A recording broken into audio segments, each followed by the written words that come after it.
Sharma ma'am को मंच पर आमंत्रित करना चाहूंगी। She is on way.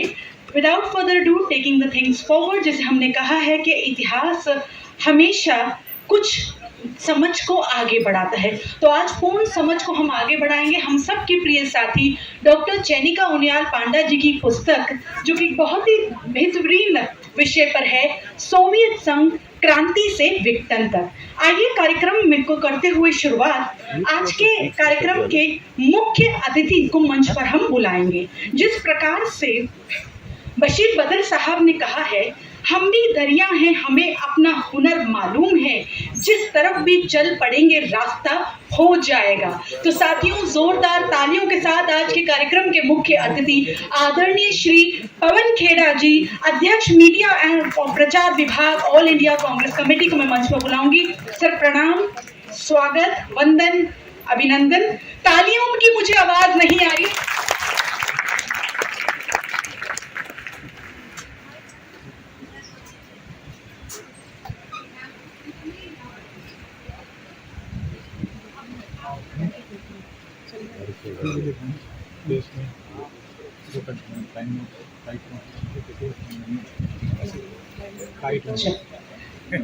Once again तालियों की अगर एक्शन रिप्ले हो जाए, जोरदार तालियां हो जाए आदरणीय Pawan Khera sir.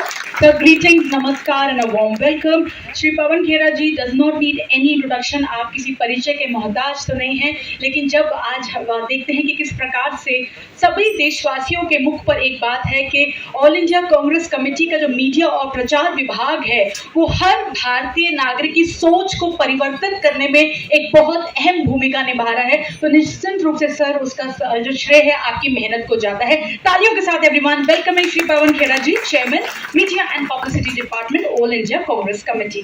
Moving forward, I'd like to invite on our very distinguished guest of honor, Adarniya Shri Om Thanvi sir, former founding Vice Chancellor of Haridev Joshi University of Journalism and Mass Communication, writer, senior journalist, editor, लेखक, वरिष्ठ पत्रकार, आलोचक। जोरदार तालियों के साथ साथियों स्वागत हम करेंगे श्री ओम थानवी सर।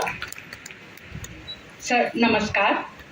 आज हमारे लिए बहुत ही सौभाग्य की बात है कि हमारे बीच आदरणीय professor B.M. Sharma ji, sir director Mahatma Gandhi institute of governance and social sciences, former chairman RPSC and VC Kota open university. जोरदार तालियों के साथ गुरुजी को इस समय हम मंच पर कर बुलाते हैं। सर नमस्कार, स्वागत आपका।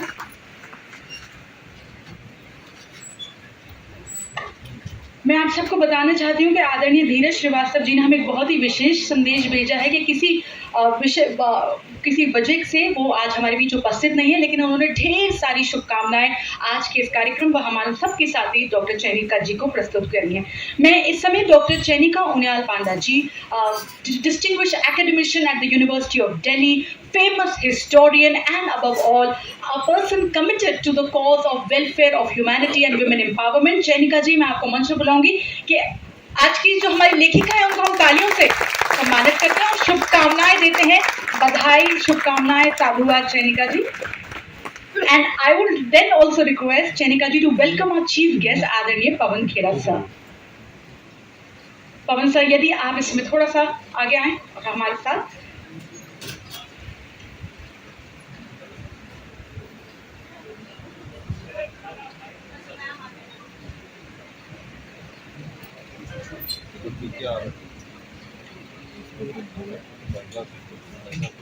मैं चैनिका जी से रिक्वेस्ट करूंगी कि इस समय पुष्प भेंट द्वारा पवन खेड़ा सर का स्वागत करें। धन्यवाद सर, धन्यवाद चैनिका जी। मैं आई रिक्वेस्ट बालचंद जी, यदि आप मंच पर इस समय आए और आदरणीय हमारे विशिष्ट अतिथि आदरणीय ओम थानवी सर का आप पुष्प भेंट द्वारा स्वागत करें। बालचंद जी को इस समय हम मंच पर आमंत्रित करते हैं।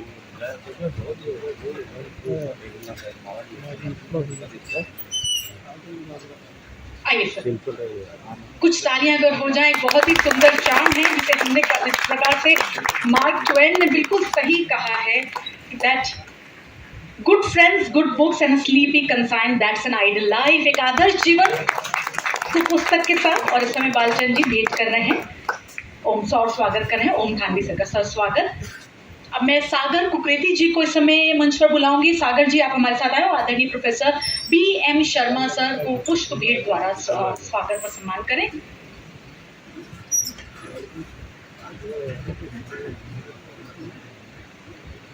तालियां हो जाएं जोरदार। सागर जी टीम चाहिए। वंस अगेन नमस्कार प्रोफेसर BM शर्मा सर, स्वागत आपका।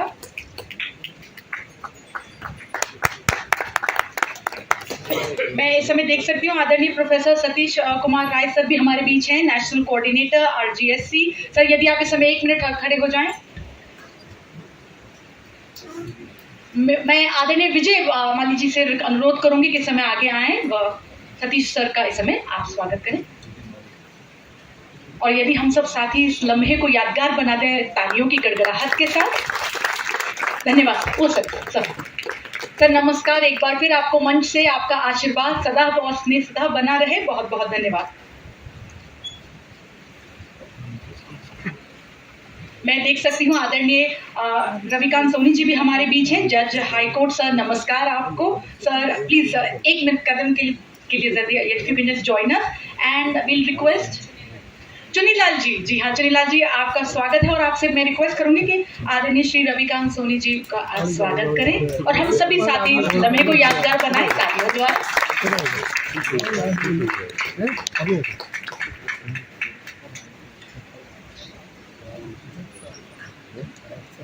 Welcome sir. मैं देख सकती हूँ हमारे साथी सौरभ राय जी भी हमारे बीच हैं, अध्यक्ष social media convener AICC। Saurabh ji नमस्कार और आप आगे आए। और मैं सौरभ जी, अजय बंसिया जी, मैं आपसे रिक्वेस्ट करूंगी सौरभ जी का इस समय आप पुष्प भेंट द्वारा स्वागत करें।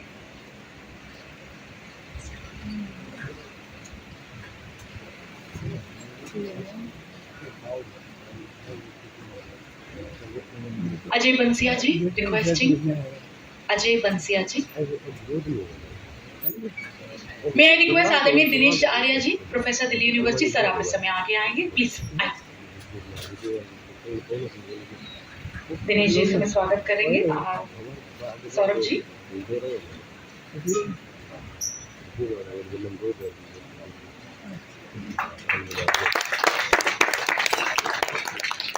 मैं वी वेलकम संदीप चौधरी जी, प्रवक्ता AICC। और मैं श्याम जी से रिक्वेस्ट करूंगी, श्याम शर्मा जी से, कि आप आदरणीय संदीप चौधरी जी का इस समय स्वागत करें।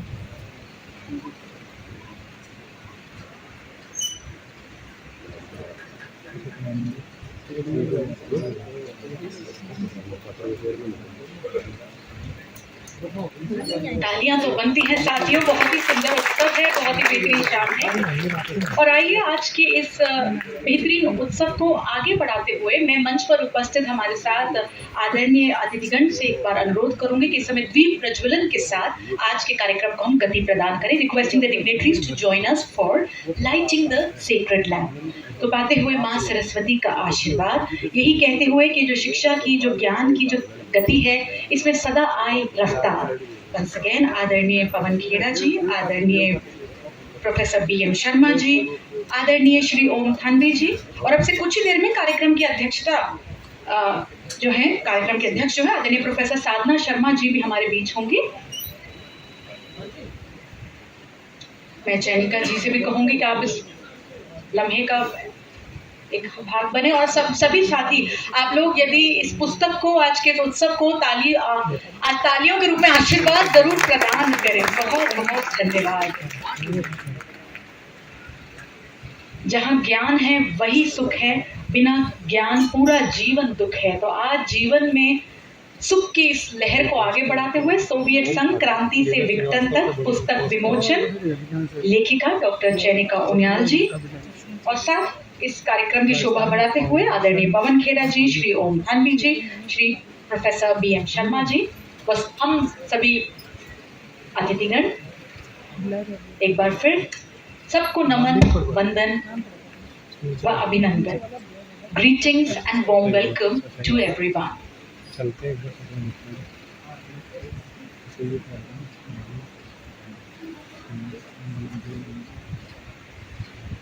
Requesting the dignitaries to be seated.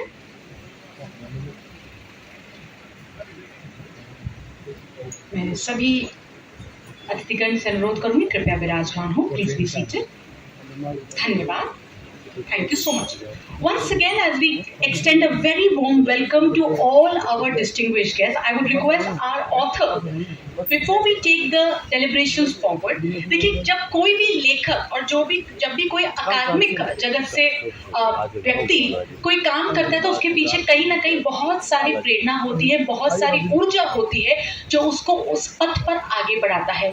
An academic work is indeed a very distinguished form of work where ideas, thesis, antithesis get together to present to the world the wonderful outcome in the form of a book. I would now like to invite Dr. Chenika Onyal ji to join us here for the welcome address and also introduce the book amongst all of us. चैनिका जी, आपसे अनुरोध है कि इस समय स्वागत प्रस्ताव हेतु आपको शब्द हमारे बीच रखें और सबसे महत्वपूर्ण ये बताएं कि सोवियत संघ क्रांति से विघटन तक ये जो आपकी महत्वपूर्ण पेशकश है पूरे विश्व के नाम, इसके प्रमुख बिंदु क्या है. साथियों, एक बार फिर तालियों से साधुवाद बधाइयां देते हैं डॉक्टर चैनिका जी. मंच पर उपस्थित माननीय पवन खेड़ा जी, माननीय थानवी जी, माननीय वीर शर्मा जी, साधना जी अभी रास्ते में हैं, जयपुर के ट्रैफिक में कहीं फंसी हैं, बोल रहे 5-6 मिनट में मैं पहुंचूंगी. सबसे पहले तो मैं अपने अतिथियों का स्वागत करती हूं, क्योंकि जब मैंने पवन सर से दूसरी बार रिक्वेस्ट किया है ये किसी कार्यक्रम में आने के लिए, और मुझे सबसे अच्छी बात ये लगी कि उन्होंने पिछली बार भी बिना किसी नानुकुर के एक बार में मुझे हाँ कहा और वो आए. और ये दूसरा वक्त है जब मैंने उनको आमंत्रित किया, सर दिल्ली से आए मेरे लिए यहाँ पे. इससे बड़ा सौभाग्य मेरे लिए कुछ नहीं हो सकता कि उन्होंने मेरे लिए समय निकाला. थानवी जी को मैंने हमेशा पढ़ा है और ट्विटर पे तो रोज ही पढ़ते हैं, लेकिन वैसे भी इनके लेख वगैरह पढ़े हैं. 1-2 बार मैंने अनहद के कार्यक्रमों में आपको सुना है. तो निश्चित रूप से मेरा आपसे व्यक्तिगत परिचय नहीं था, लेकिन ये कह सकते हैं कि एक बौद्धिक लगाव आपके साथ हुआ आपके विचारों से. तो इसीलिए मैं चाहती थी कि इस विषय पे मैं आपको अपने किताब के विमोचन के लिए आमंत्रित करूं, और मुझे व्यक्तिगत रूप से ना पहचानते हुए भी आपने मेरी किताब के लिए समय दिया और आप यहाँ पधारे. आपका बहुत बहुत स्वागत है सर. DM शर्मा सर तो हमारे हर कार्यक्रम में आते रहे हैं, RGSC के हैं, परिवार की तरह हैं, दिल्ली भी हमारे कई कार्यक्रमों में आए हैं. और सर यहाँ पे आए हैं तो मुझे लगा कि नहीं, वो सर को हम नीचे क्यों बिठाएं, सर को हमें मंच पे बिठाना चाहिए और उनको भी हमें सुनने का सौभाग्य मिलना चाहिए. तो और मैं बड़ी शालीनता से देख रही थी कि सर आगे सीट नहीं देख के पीछे जा करके बैठने की कोशिश कर रहे थे, पर मैंने कहा नहीं आप रुकिए, हम आपको सुनना चाहेंगे. तो मैं उनका भी बहुत बहुत स्वागत करती हूँ. इस मंच इस प्रांगण में बहुत सारे ऐसे लोग हैं. सतीश राय सर हैं, उन्होंने तो इस कार्यक्रम को अपना कार्यक्रम बना लिया था. दिल्ली में भी सर पहले पहुंचे, 2 दिन पहले से पहुंच के मुझसे ज़्यादा सर तैयारी कर रहे थे. सर आपका भी बहुत बहुत स्वागत है. और सपत्नी आए हैं सर, तो मैडम आपका भी बहुत बहुत स्वागत है. हमारे बीच में हाई कोर्ट के जज रविकांत सोनी जी हैं, उनका भी बहुत बहुत स्वागत है. हमारे बीच में नीलोफर जी हैं जो AA हैं सुप्रीम कोर्ट में, उनका भी बहुत बहुत स्वागत है. संदीप चौधरी जी हैं, उनका भी बहुत बहुत स्वागत है. निमाली जी हमारी RGSC की यूनिवर्सिटी कोऑर्डिनेटर हैं और अभी प्रिंसिपल हैं, उनका भी बहुत बहुत स्वागत है. और हमारे बीच में प्रेस क्लब के 2 बार अध्यक्ष रह चुके पारिक जी हैं, उनका भी बहुत बहुत स्वागत है. मेरे अपने होम टाउन से बहुत लोग आए हैं. अगर मैं एक का नाम लूँगी तो मुझे लगता है पूरी शाम यहीं पे गुजर जाएगी, लेकिन उन्होंने इतना स्नेह मेरे साथ दिखाया. मेरे अपने छापर से जो लोग आए, सोहन जी हैं, JP अंकल हैं. मैंने कल JP अंकल को फ़ोन किया, मैंने कहा मेरे फादर बहुत बीमार हैं, वो नहीं आ सकते, अगर आप आएंगे तो मुझे लगेगा कि मेरे पिताजी की कमी पूरी हो गई. तो वो भी यहाँ पहुँचे पूरी टीम के साथ. मैं आप सबका बहुत बहुत स्वागत करती हूँ. सबका नाम नहीं ले पाऊँगी, माफ़ कीजिएगा, लेकिन आप सब आए. रविवार की शाम आपने मेरे नाम की, इसलिए आपका बहुत बहुत स्वागत है हृदय की गहराइयों से. सुमित जी हैं, हमारे NSY के जो प्रदेश अध्यक्ष हैं, इन लोगों ने भी मेरी खूब मदद की इस कार्यक्रम में, तो उनका भी बहुत बहुत स्वागत इस कार्यक्रम के अंदर. दिनेश आर्य जी हमारे दिल्ली यूनिवर्सिटी से हैं। तो बहुत लोग हैं जिनका कंट्रीब्यूशन इस कार्यक्रम में है और उन्होंने इसको अपना कार्यक्रम मान करके कार्य किया है। और हमारे जो पूर्व प्रेस क्लब के अध्यक्ष हैं वीरेंद्र राठौड़ जी, वो तो शुरू से मेरे साथ लगे हुए हैं, तो उनका भी बहुत बहुत स्वागत है। तो किसी का नाम छूट जाए तो प्लीज़ मुझे माफ़ करिएगा। और किताब के बारे में अब मैं बात करना चाहूँगी थोड़ा सा, क्योंकि मैं इतिहास पढ़ाती हूँ दिल्ली विश्वविद्यालय में। और मैं ये देख रही हूँ कि 4 साल से मैं इस पेपर को पढ़ा रही थी, सोवियत संघ के पेपर को। और मैंने ये देखा कि जो हिंदी माध्यम के विद्यार्थी हैं, और ऐसा नहीं है, लोगों को लगता है कि दिल्ली यूनिवर्सिटी में सिर्फ अंग्रेजी माध्यम के बच्चे पढ़ते हैं, वहाँ पे हिंदी माध्यम के बच्चे भी समानांतर रूप से पढ़ते हैं। ये बात अलग है कि उनको मटेरियल अवेलेबल ना होने के कारण बहुत बार सफ़र करना पड़ता है, क्योंकि ज़्यादातर जो सामग्री है, पाठ्य सामग्री, वो जो है वो आपके अंग्रेजी में ही उपलब्ध है, हिंदी में उपलब्ध नहीं है। तो पिछले 4 सालों से मैं देख रही थी कि सोवियत संघ का इतिहास पढ़ाते वक्त कि मेरे जो हिंदी के विद्यार्थी हैं वो काफ़ी सफ़र करते हैं। हालांकि एक टीचर होने के नाते मैंने हमेशा कोशिश की, क्योंकि मेरा सौभाग्य था कि मेरे को हिंदी और अंग्रेजी दोनों आती है। तो मुझे लगा कि मैं इस चीज़, जो मेरी एबिलिटी है, जो मेरी योग्यता है, उसका फ़ायदा क्यों ना मैं अपने विद्यार्थियों को दूँ। तो मैंने, चूँकि मैं पढ़ाती भी हूँ, मैं थोड़ा बहुत पॉलिटिक्स में भी इन्वॉल्व हूँ, तो समय बहुत ज़्यादा नहीं मिलता, लेकिन मैंने धीरे धीरे करके सामग्री अंग्रेजी में जुटाना और उसके आधार पे अपने क्लास नोट्स तैयार करना शुरू कर दिया था और उनको बच्चों को देना शुरू कर दिया था। ये करते करते जब मेरे पास पर्याप्त मात्रा में 4 साल में सामग्री हो गई, तो मुझे लगा कि सिर्फ मेरे ही विद्यार्थी क्यों लाभान्वित हों। दिल्ली विश्वविद्यालय में तो बहुत सारे विद्यार्थी हैं जो हिंदी माध्यम से पढ़ रहे हैं, तो उनका क्या। तब मेरे ज़हन में ये ख्याल आया और पिछले 3-4 महीने से मैं इस किताब में ही लगी हुई थी। और इस किताब को लिखते वक्त जो मैंने मुख्य बात रखी वो ये रखी कि इस किताब में मैंने उन विषयों को चुना जिन पे हिंदी में बिल्कुल नहीं लिखा गया। ऐसा नहीं है कि सोवियत संघ में हिंदी में नहीं है। आप सोवियत क्रांति और उसके कारणों की बात करेंगे, आपको मिलेंगे, घटनाएं मिलेंगी। आप अगर शीत युद्ध की बात करेंगे, कोल्ड वॉर की, तो कारण, घटनाएं, एक पॉलिटिकल हिस्ट्री जिसे राजनीतिक इतिहास कहते हैं, वो उपलब्ध है। लेकिन जब आप इतिहास पढ़ते हैं, आप टीवी डिबेट में बहुत बार आप सुनते होंगे, सर तो रोज ही जाते हैं, लेकिन जब इतिहास पे बात आती है तो लोग जनरली बोल देते हैं, अरे आप तो मार्क्सिस्ट इतिहास की बात कर रहे हैं। और एक लोगों के अंदर एक जो आम धारणा बनी हुई है वो ये बनी हुई है कि हम जो है महाविद्यालय में या विश्वविद्यालय में जो है सिर्फ मार्क्सिस्ट इतिहास पढ़ाते हैं। ऐसा होता नहीं है। एक्चुअली होता क्या है कि इतिहासकारों में बहुत सारी ओपिनियंस होती हैं, अलग अलग ओपिनियंस होती हैं, जिनको हम स्कूल ऑफ थॉट्स के रूप में देखते हैं कि अलग अलग दृष्टिकोण क्या है। तो एक दृष्टिकोण है मार्क्सिस्ट इतिहास, वो एकमात्र इतिहास नहीं है। उसके अलावा बहुत सारे स्कूल्स होते हैं जो अलग तरीके से इतिहास को पेश करते हैं। तो इतिहास सिर्फ ये नहीं है कि आपने तथ्य परोस दिए, उस तथ्य को किस तरीके से आपने डिस्क्राइब किया, वो इतिहास है। और जब डिस्क्राइब करने की बात आती है तो हर आदमी का अपना पर्सपेक्टिव होता है, अपना पॉइंट ऑफ थॉट होता है, तो उसके अकॉर्डिंग वो उसको डिस्क्राइब करते हैं। तो मैंने कोशिश की कि जो हिस्ट्रियोग्राफी, इसको हम इतिहास लेखन कहते हैं, उसको इस पुस्तक में समाहित करने की कोशिश करूं।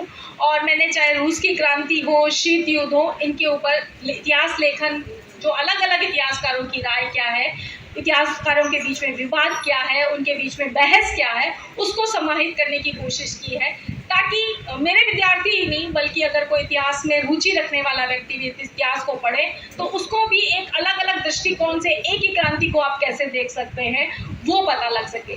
इसके अलावा मैंने इसमें राष्ट्रीयता का इशू, जो आज हमारे यहाँ भी बहुत राष्ट्रवाद की बात होती है, राष्ट्रीयता की बात होती है, और इसमें भी है। रूस के अंदर आज भी नेशनलिटी का इशू है, जिसकी वजह से रूस और यूक्रेन के बीच में युद्ध हो रहा है। तो मैंने एक पूरा चैप्टर, जो क्या राष्ट्रीयता का प्रश्न क्या था और रूस के अंदर उसको किस तरीके से देखा गया, कैसे सरकारों ने डील किया, लोगों ने किस तरह से रिएक्शन दिया, उसको भी, और इतिहासकार उसको कैसे देखते हैं, उसको भी समाहित करने की कोशिश की। इस विघटन के बारे में बात की, कल्चरल हिस्ट्री के बारे में बात की कि कैसे स्पोर्ट्स को आप पॉलिटिकली इस्तेमाल कर सकते हैं। जैसे आजकल हम देखते हैं ना कि कोई भी मेडल आता है तो ऐसा लगता है कि कोई एक पर्टिकुलर व्यक्ति जीत के लाया है, तो खिलाड़ी नहीं जीत के लाया है। मैं नाम इसलिए ले रही हूँ यहाँ पे क्योंकि मुझे लगता है कि एकेडमिक मंच है, लेकिन आप समझ गए हैं, मुझे मालूम है कि मैं किसके बारे में जिक्र कर रही हूँ। तो ऐसा नहीं है कि सिर्फ हिंदुस्तान में ऐसा हो रहा है, रशिया में भी हुआ था किसी जमाने में। तो स्पोर्ट्स को कैसे आप, सिनेमा को कैसे आप राजनीतिक रूप से इस्तेमाल करते हैं। और बड़ा इंटरेस्टिंग चीज़ आती है कि स्टालिन जो है वो खुद सबसे बड़ी प्रॉब्लम ये थी उस समय के सिनेमाकारों की कि स्टालिन को मूवी देखना बहुत पसंद था और वो सिनेमा देखता था, और बहुत सारे सिनेमाकारों ने या तो बनाना छोड़ दिया या बहुत सारे जेल गए, उनके साथ में उनको सजाएं हुई, कई लोग रूस छोड़ के चले गए, बाहर जाके उन्होंने कोशिश की, ऐसी सारी चीज़ें रही। तो वो सारी चीज़ें भी मैंने समाहित की है। और उस बुक में जो आखिरी बात मैं कहना चाहूँगी, सबसे फेवरेट जो टॉपिक मेरा इस किताब के अंदर रहा वो महिलाओं की भूमिका को लेकर के रहा, कि क्रांति के अंदर कैसे महिलाओं की भूमिका रही, क्रांति से पहले क्या स्थिति थी, क्रांति के दौरान क्रांति के जो नेता थे उन्होंने कैसे महिलाओं के साथ प्रॉमिसेस किए कि हम आपको क्या देंगे। ये हम बात कर रहे हैं 1917 की, जब पूरे विश्व में कहीं भी महिलाओं को कोई राजनीतिक अधिकार नहीं थे। तो जब मैं रसिया में देखती हूँ कि जब सरकार बनती है तो किस तरीके से लेनिन के टाइम में बहुत सारे रिवोल्यूशनरी चीज़ हुई। और मेरे को सबसे इंटरेस्टिंग चीज़ ये लगी थी कि लेनिन ने ये बात समझी कि महिलाओं के पीछे रहने का कारण क्या है। उसने ये कहा कि जो घर का काम है, खाना बनाना है या घर के अन्य काम है या बच्चे पालना है, वो महिलाओं की प्राथमिक दायित्व उनके ऊपर लाद दिया गया है, और महिलाएं इसी दायित्व के साथ जीवन भर उलझ कर रहती हैं और वो घर से बाहर निकलकर अपनी पहचान नहीं बना पाती। और उसने उस जमाने में कहा ये अनपेड लेबर है, कि इतना सारा काम करने के लिए यदि आप किसी को घर में नौकर रखेंगे तो आपको मालूम है जेब बहुत लंबी चौड़ी ढीली हो जाएगी। और उसके बाद भी जब कोई हाउसवाइफ होती है तो लोग कहते हैं मेरी पत्नी कुछ नहीं करती, जबकि सबसे पहले उठती है और सबसे आखिर में सोती है, उसके बावजूद भी कहा जाता है कि कुछ नहीं करती। पर और वो जितनी आत्मा से, मन से, प्यार से करती है उतना तो नौकर को आप 50,000 भी देंगे तो भी नहीं करेगा। तो उस चीज़ को उस जमाने में समझा और उन्होंने क्रशेस खोले, मतलब बच्चों को जहाँ पाला जा सकता है, सामूहिक खाना बनाने की जगहें खोली जहाँ पे लोग जाके खाना खा सकें, और इस तरह धोबी जो कपड़े धोने की जो जगह हैं वो खोली, और वहाँ पे उसने एम्प्लॉयमेंट किसको दिया, महिलाओं को ही दिया। तो वो काम जो महिलाएं पहले बिना पैसे लिए कर रही थी अब उनको उसके लिए पैसा मिल रहा है। तो ऐसी बहुत सारी चीज़ें हुई। स्टालिन के समय में बैकफुट पे भी गए, बहुत सारी चीज़ें रिवर्स भी हुई। तो जब पढ़ते हैं तो अलग अलग हिस्टोरियन कैसे देखते हैं, जो बाहर से महिलाएं आई उन्होंने उसको बहुत बढ़िया माना कि यहाँ तो बिल्कुल क्रांति हो गई। लेकिन बहुत बार जब हम देखते हैं, मतलब मेरा मतलब है कि महिलाएं जब आज की महिलाएं उसको देखती हैं तो हमें पूरा नहीं लगता, हमें लगता है कि आपने डबल ड्यूटी दे दी, घर की और बाहर की। तो और उसमें ये लगता है कि बहुत कुछ मिला, ऐसा नहीं मिला, लेकिन वो आधा गिलास खाली आधा गिलास भरा वाली बात है। तो उस समय के हिसाब से लेकिन वो बहुत रेवोल्यूशनरी था और मेरा फेवरेट चैप्टर ये रहा। तो मैं उम्मीद करती हूँ कि जिनको भी इतिहास में रुचि है, सोवियत संघ जो है एक बहुत क्रांतिकारी जगह रही, लोगों के किसी ज़माने में लोगों के इंस्पिरेशन रही। नेहरू जी बहुत प्रभावित थे, भगत सिंह बहुत प्रभावित थे, और आखिरी में तो भगत सिंह लेनिन की ही जीवनी पढ़ते पढ़ते फांसी पे गए थे। तो मुझे लगता है कि आप में से जिसको भी इतिहास में थोड़ी बहुत रुचि है वो इस किताब को पढ़ेंगे। और सबसे बड़ी चीज़ मुझे यही है कि मेरे जो हिंदी माध्यम के विद्यार्थी हैं, जो सेंट्रल यूनिवर्सिटी में पढ़ते हैं और जो इस पेपर को पढ़ेंगे, उनके लिए कम से कम हिंदी में एक पुस्तक होगी। मैं प्रयास करूँगी कि अगले साल जो मैं इस साल नहीं इसमें डाल पाई उसको डाल सकूँ, और मैं ये भी प्रयास करूँगी कि जो कमियाँ रह गई हों बनाते वक्त, जहाँ से भी सुझाव आएंगे उन सुझावों को भी इनकॉर्पोरेट करूँ। और सबसे बड़ी सफलता तो मेरी यही होगी कि अगर ये इस पुस्तक से मेरे विद्यार्थी इससे लाभान्वित होते। तो एक बार फिर से सबका बहुत बहुत स्वागत। धन्यवाद Chainika ji, thank you so much for presenting to us the brief outline of your book. Ladies and gentleman, सभी उपस्थित साथियों के बीच हमें एक बहुत ही महत्वपूर्ण सूचना देते हुए बहुत ही प्रसन्नता हो रही है कि कार्यक्रम की अध्यक्षता आदरणीय प्रोफेसर साधना शर्मा, प्राचार्य Shyama Prasad Mukherjee college, university of Delhi हमारे बीच उपस्थित हैं। मैं चैनिका जी से सबसे पहले रिक्वेस्ट करूँ मैडम को पुष्प भेंट द्वारा इस समय आप स्वागत करें। हम बताना चाहते हैं कि दिल्ली यूनिवर्सिटी का एक बहुत ही बेहतरीन कॉलेज है, Shyama Prasad Mukherjee college for women, जहां पर गेट से लेकर कॉलेज की नई बिल्डिंग तक, जी हाँ, आपने उस अपने निरंतर अथक प्रयासों से कॉलेज की सफलता की एक नई क्रांति रची है। Ma'am, thank you so much, बहुत बहुत धन्यवाद। आपकी उपस्थिति आज हम सब के लिए एक आशीर्वाद है। चयनिका जी, मैं आपसे रिक्वेस्ट करूंगी कि देखिए, हम आपके कहने पर दिल्ली से आए हैं, तो अब क्योंकि हम राजस्थान में हैं, तो राम राम सा सबको आप इस समय राजस्थानी पगड़ी के द्वारा एक बार फिर सम्मान करें। मैं चयनिका जी, मैं सबसे पहले तो सुनील जी से अनुरोध करूंगी कि पवन जी को साफा पहना के उनका स्वागत करें।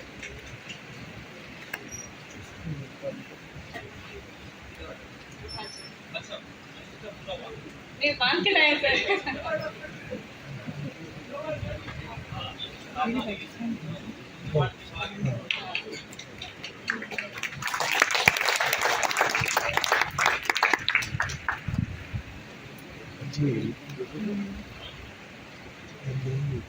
मैं हमारे बीच में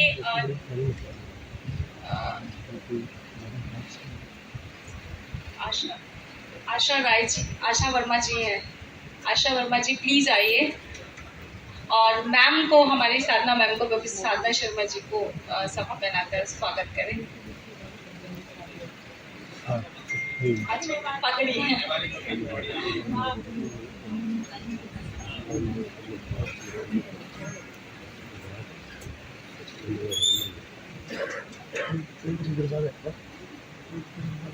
हमारे बीच में जितेंद्र माली जी हैं, मैं उनसे अनुरोध करूंगी प्लीज मंच पे आए और ओम थानवी जी को पाग पहना के उनका स्वागत करें।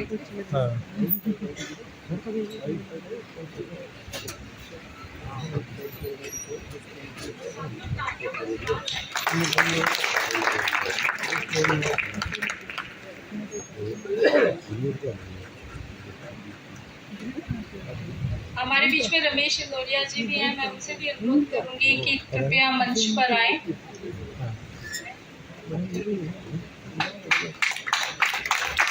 गाड़ी नंबर है 9354, गलत तरीके से पार्क है गाड़ी 9354। हमारे बीच में कल्याण सिंह जी हैं, मैं उनसे रिक्वेस्ट करूंगी कि कृपया मंच पर आए और पीएम शर्मा जी को पाग पहनाकर उनका स्वागत करें।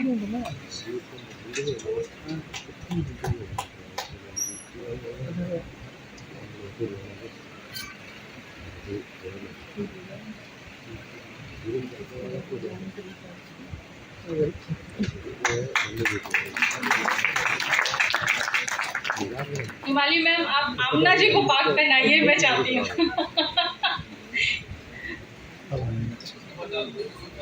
नहीं, मुझे नहीं। जेनिका जी, फिर मैं तो होस्ट हूँ आज।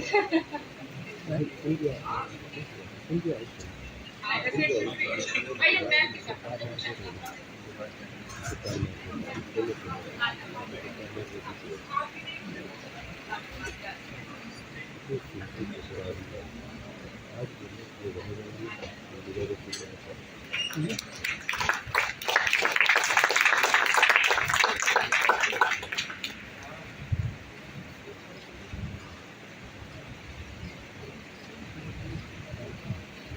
मैं एक नाम लेना भूल गई थी, हमारे अभी वर्तमान में जो चेयरमैन हैं श्रवण कुमार माली जी, वो भी आए हैं सर। धन्यवाद चयनिका जी, मैनी मैनी थैंक्स। और इस परंपरागत पाठ के साथ सबका एक बार फिर स्वागत। और आइए कार्यक्रम को गति प्रदान करते हुए विचारों के इस आदान प्रदान को और आगे बढ़ाते हैं। जैसे चयनिका जी ने बताया कि उनकी किताब इतिहास के पन्नों की कई अहम बहस को विभिन्न दृष्टिकोण के साथ हमारे बीच प्रस्तुत कर रही है। जब हम सोवियत संघ की बात कर रहे हैं, तो कहीं ना कहीं इतिहास की ये कड़ियां आज वर्तमान से भी जुड़ी हैं, जो कि ना कि शिक्षा जगत के लिए बल्कि आम जगत के लिए भी इनको समझना, इन पर मंथन करना अनिवार्य है। अब मैं अनुरोध करूंगी प्रोफेसर BM शर्मा सर से कि आज के कार्यक्रम हेतु, आज की इस पुस्तक के लिए कुछ शब्द विचार प्रस्तुत करें। वंस अगेन एवरीवन, तालियां हो जाए प्रोफेसर, आदरणीय professor BM Sharma ji, director Mahatma Gandhi institute of governance and social sciences. Sir नमस्कार।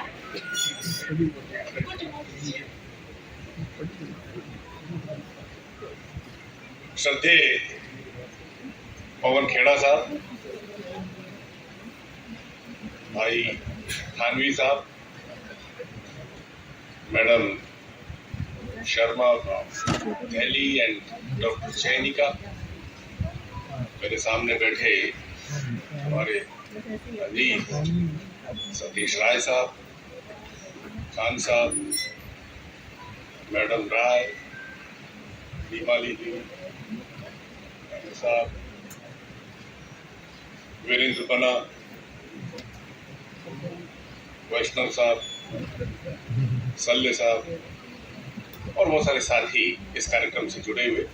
मैं सबसे पहले आप सबका इस बात के लिए धन्यवाद ज्ञापित करता हूँ कि आपने मुझे मौका दिया। हालांकि मैं तो इसके लिए तैयार ही नहीं था, मुझे पता ही नहीं था, चैनिका जी ने आदेश दिया। तो पहले तो सबसे पहले मैं आपको इस बात के लिए बधाई देता हूँ कि आपने बहुत महत्वपूर्ण विषय पर ये अपनी पुस्तक लिखी। और जैसा कि आपने बताया कि मूलतः सोवियत रूस के इतिहास, वहाँ के राष्ट्रवाद, सांस्कृतिक पक्ष और विशेषकर महिलाओं पर आपने इस पुस्तक में अपना ध्यान ज्यादा रेखांकित किया है, तो इसके लिए मैं आपको पहले तो बहुत बहुत बधाई देता हूँ।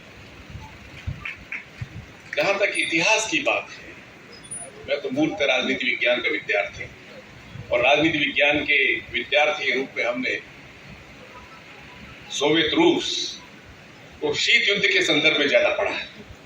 लेकिन चूंकि इतिहास की बात है, इसलिए थोड़ा सा मैं, क्योंकि इतने साथी बैठे हैं, वाइब्रेंट चेहरे मेरे सामने हैं, तो टीचर का भाव अंदर से जागृत होता है और इसलिए थोड़ा, हालांकि मैं हो सकता है दृष्टता कर रहा हूं, मेरा विषय नहीं है, लेकिन मैं मान के चलता हूं कि दुनिया में 3 महत्वपूर्ण क्रांतियां हुई दोस्तों। सबसे पहले जहां से डेमोक्रेटिक प्रोसेस शुरू होता है 1688 की ग्लोरियस रिवॉल्यूशन इन ब्रिटेन, और दूसरा जहां से डेमोक्रेसी शुरू होती है, डेमोक्रेसी का मूल मंत्र जिसको हम फ्रेंच रेवोल्यूशन के रूप में जानते हैं 1789, और तीसरा एक ऐसी धारा एक क्रांति की वजह से आई, वो थी 1917 की क्रांति, जिसकी वजह से रूस ने 4 शासकों के शासक को, उनकी जो डिक्टेटरशिप थी, उनकी जो तानाशाही थी, उसको समाप्त करके एक नई व्यवस्था दुनिया के सामने, और वो एक ऐसी व्यवस्था दुनिया के सामने आई दोस्तों, जिसने दुनिया में 2 पिलर्स खड़े कर दिए, 2 ब्लॉक्स खड़े कर दिए, और उन दोनों के बीच में एक प्रतिस्पर्धा हुई। और जब 1947 में जब स्वतंत्र हुआ भारत, तो हमारे सामने एक बहुत बड़ा डिलेमा था कि हम दोनों के साथ जाएं तो किसके साथ जाएं। लेकिन श्रेय जाता है हमारे डायनेमिक प्रथम प्रधानमंत्री, जिन्होंने इस डिलेमा से बाहर निकलकर अपने आप को एक ऐसे रास्ते पे ले जाने का प्रयास किया कि हम दुनिया के किसी ब्लॉक में शामिल नहीं होंगे, हम इंडिपेंडेंट तरीके से अपने देश का विकास करेंगे। और इसलिए असंलग्नता की नीति उन्होंने अपनाई और एक नया रास्ता दुनिया के सामने रखा। असंलग्न राष्ट्रों का एक नया ग्रुप पैदा हुआ, जिन्होंने आपस में मिलकर, हालांकि आज कहा जाता है कि what is the relevance of this non alignment policy, जब दोनों ब्लॉक खत्म हो गए, लेकिन उनका अपना एक रेलेवेंस है, उनके एक सार्थकता है, क्योंकि मिलकर अपने तरीके से, क्योंकि वो पॉलिटिकल ओरिएंटेशन था, अब उसको हम दूसरे ओरिएंटेशन दे सकते हैं, जिसमें सांस्कृतिक ओरिएंटेशन की बात की चैनिका जी ने, दैट इज वेरी इंपॉर्टेंट। तो उसका इकोनॉमिक एस्पेक्ट है, उसका कल्चरल एस्पेक्ट है, उसका अंतर्राष्ट्रीय संदर्भ में जो महत्व है उसको रेखांकित किया जा सकता है। जहां तक रूस और भारत के संबंधों की सवाल है, बहुत सारी हमारे यहाँ इस तरह की कमेटी, इस तरह की संस्थाएं बनी, इंडो रशियन रिलेशंस, जिन्होंने लगातार काम किया। और 1954 का जो वर्ष है, वो भारत और रूस के संबंधों में बहुत ही महत्वपूर्ण, जब क्रुश्चेव ने भारत की यात्रा की, क्योंकि उससे पहले लेनिन का ही मानना था, स्टालिन का ही मानना था। जब हमने नॉन अलाइनमेंट पॉलिसी अपनाई तो उन्होंने हमको ज्यादा महत्व नहीं दिया, क्योंकि वो ये कहते थे कि या तो दुनिया में एक ही फूल खिलता है, लाल फूल या नहीं, या तो आप हमारे साथ हैं या हमारे साथ नहीं। लेकिन फिर भी क्योंकि उस समय की जो लीडरशिप थी, पॉलिटिकल लीडरशिप थी, जवाहरलाल नेहरू का व्यक्तित्व इस तरह का था कि उनको कोई इग्नोर नहीं कर सकता था। और इसलिए 1954 में क्रुश्चेव ने भारत की यात्रा की और उन्होंने ये कहा कि हम अपनी रोटी का एक कोर भी भारत के साथ मिलकर खाएं। ये श्रेय है उस फॉरेन पॉलिसी को जो हमारे प्रथम प्राइम मिनिस्टर पंडित जवाहरलाल नेहरू ने जो अपना जो पॉलिसी अपनाई। फिर उसके बाद रशिया के साथ हमारे संबंधों का जो सबसे बड़ा टेस्ट आता है वो आता है 1971 का जो वॉर था, जब अमेरिका ने 7th फ्लीट भेजा, 7वां बेड़ा समुद्र में भेजा।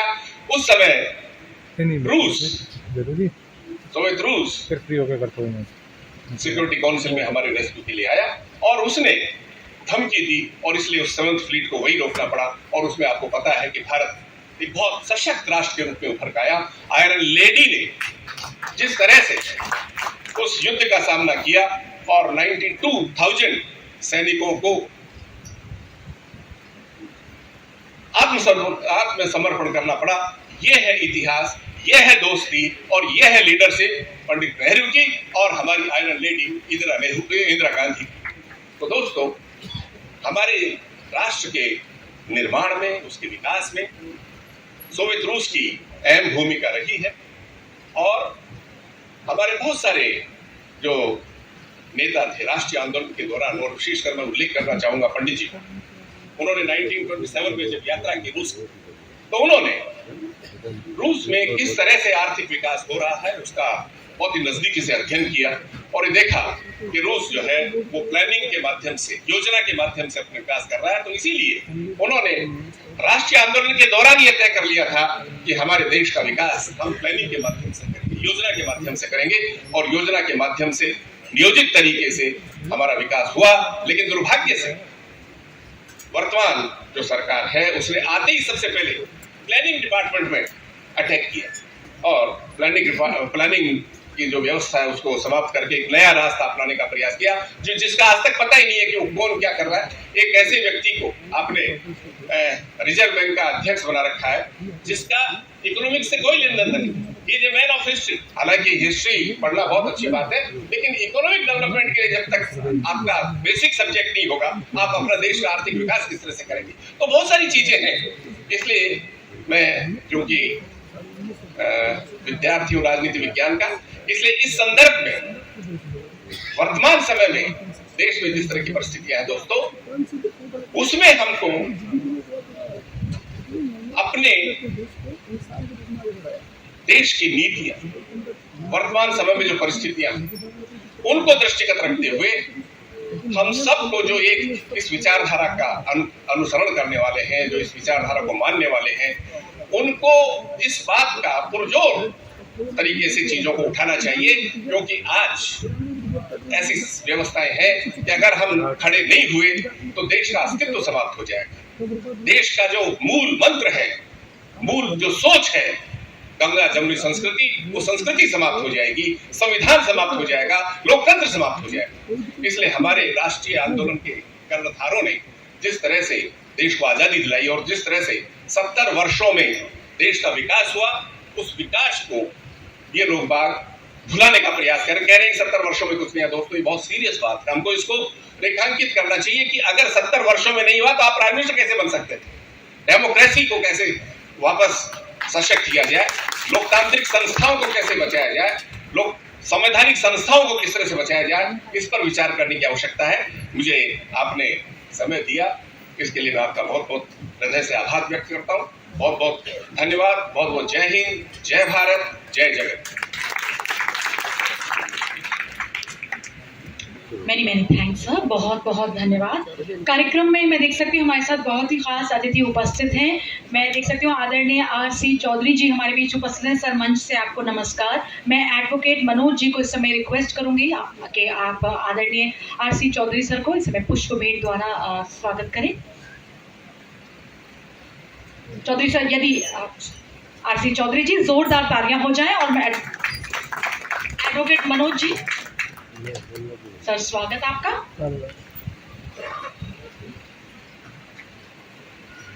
वेलकम, स्वागत। जोरदार तालियां हो जाएं। RC चौधरी जी हमारे बीच स्वर्णिम चतुर्वेदी जी हैं, चेयरमैन मीडिया डिपार्टमेंट राजस्थान। मैं गजेंद्र सिंह जी से अनुरोध करूंगा इस समय स्वर्णिम चतुर्वेदी जी का आप स्वागत करें। सर आइए।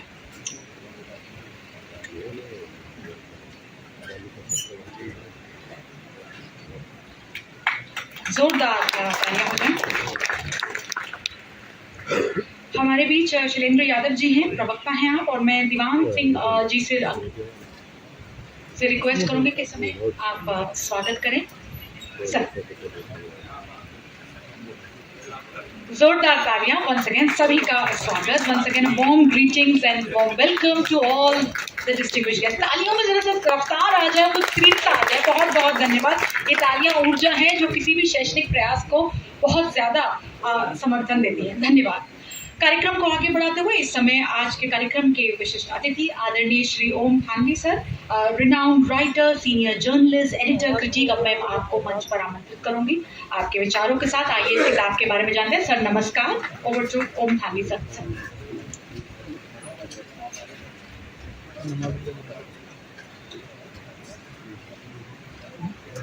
Professor Sadhana Sharma ji, professor B M Sharma साहब, पवन खेड़ा जी,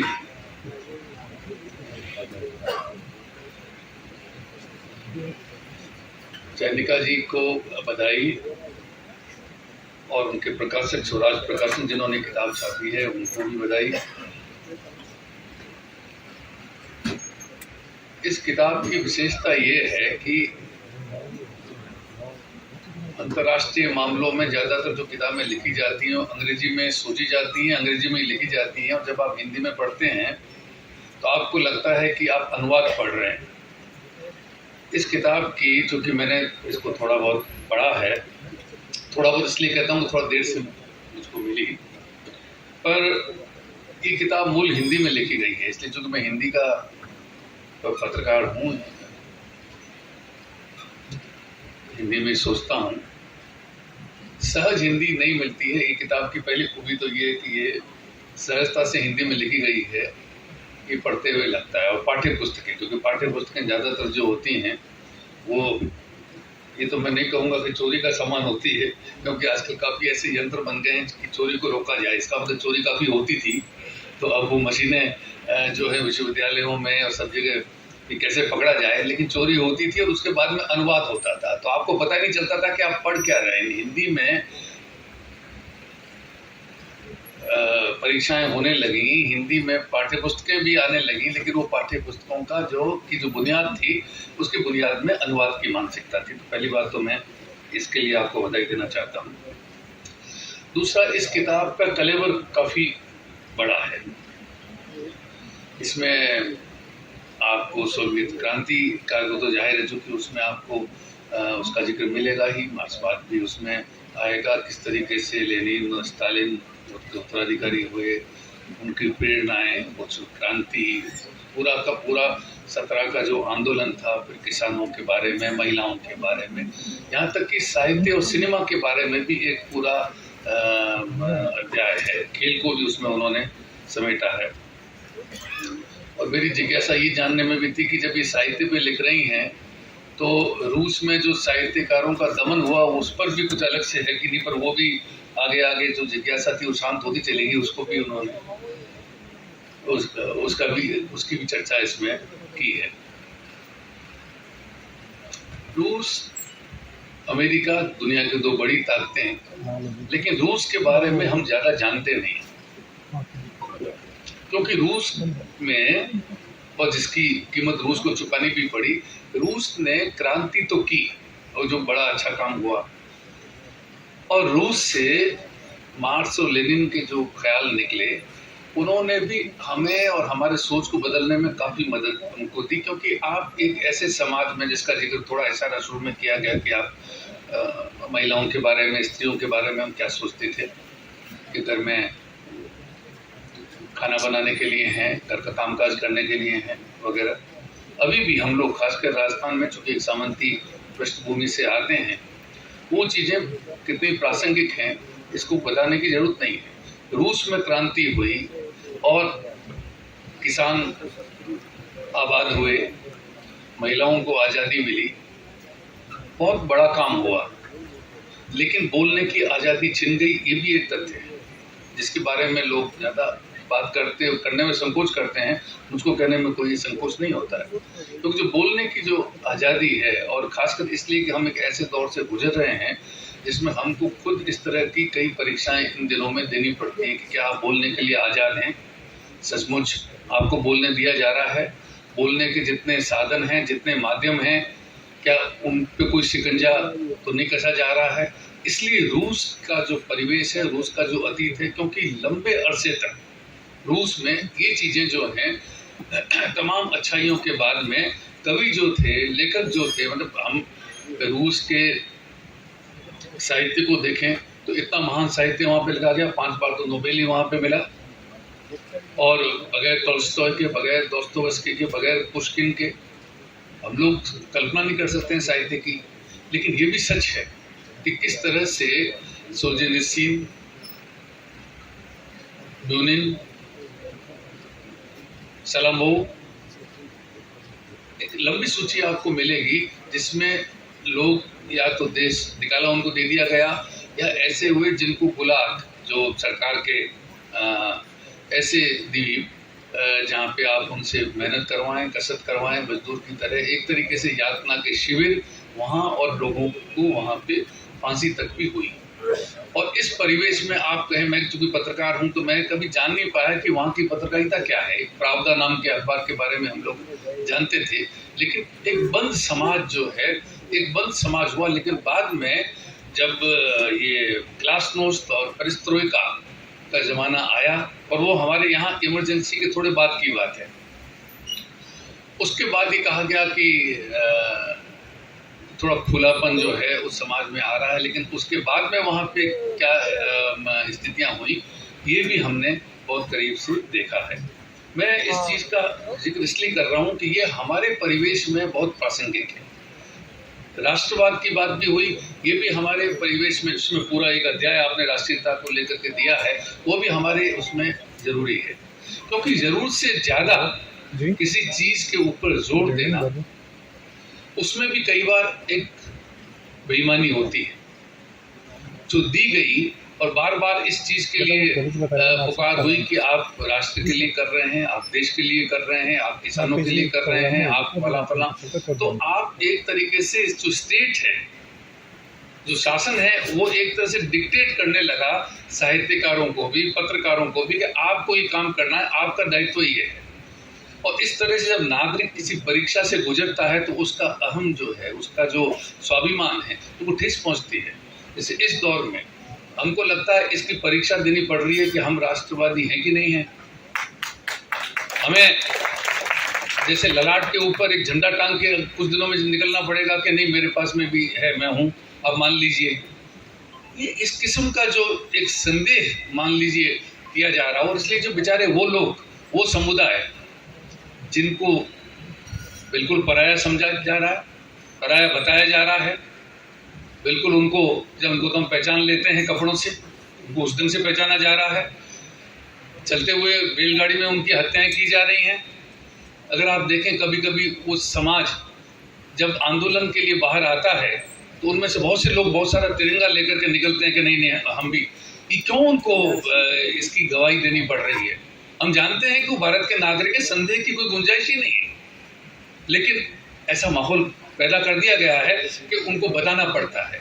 और अगर उनको बताना पड़ता है, कल आपको भी बताना पड़ेगा, हमको भी बताना पड़ेगा, इसका मतलब हम एक ऐसे आतताई दौर में जी रहे हैं जिसके लिए थोड़ी उनसे प्रेरणा लेने की जरूरत है कि जिन्होंने ये काम पहले किया, बाद में उनका क्या हश्र हुआ, बाद में उनको कहना पड़ा कि हमारे यहाँ घुटन है, हमको कुछ दूसरे किस्म की आज़ादी की ज़रूरत है। वो आज़ादी उनको हासिल हुई कि नहीं हुई, लेकिन देर सवेर ये जो घुटन है ये महसूस होती है, और आपको लगता नहीं कि आप एक इतने बड़े देश में आज़ादी में जी रहे हैं।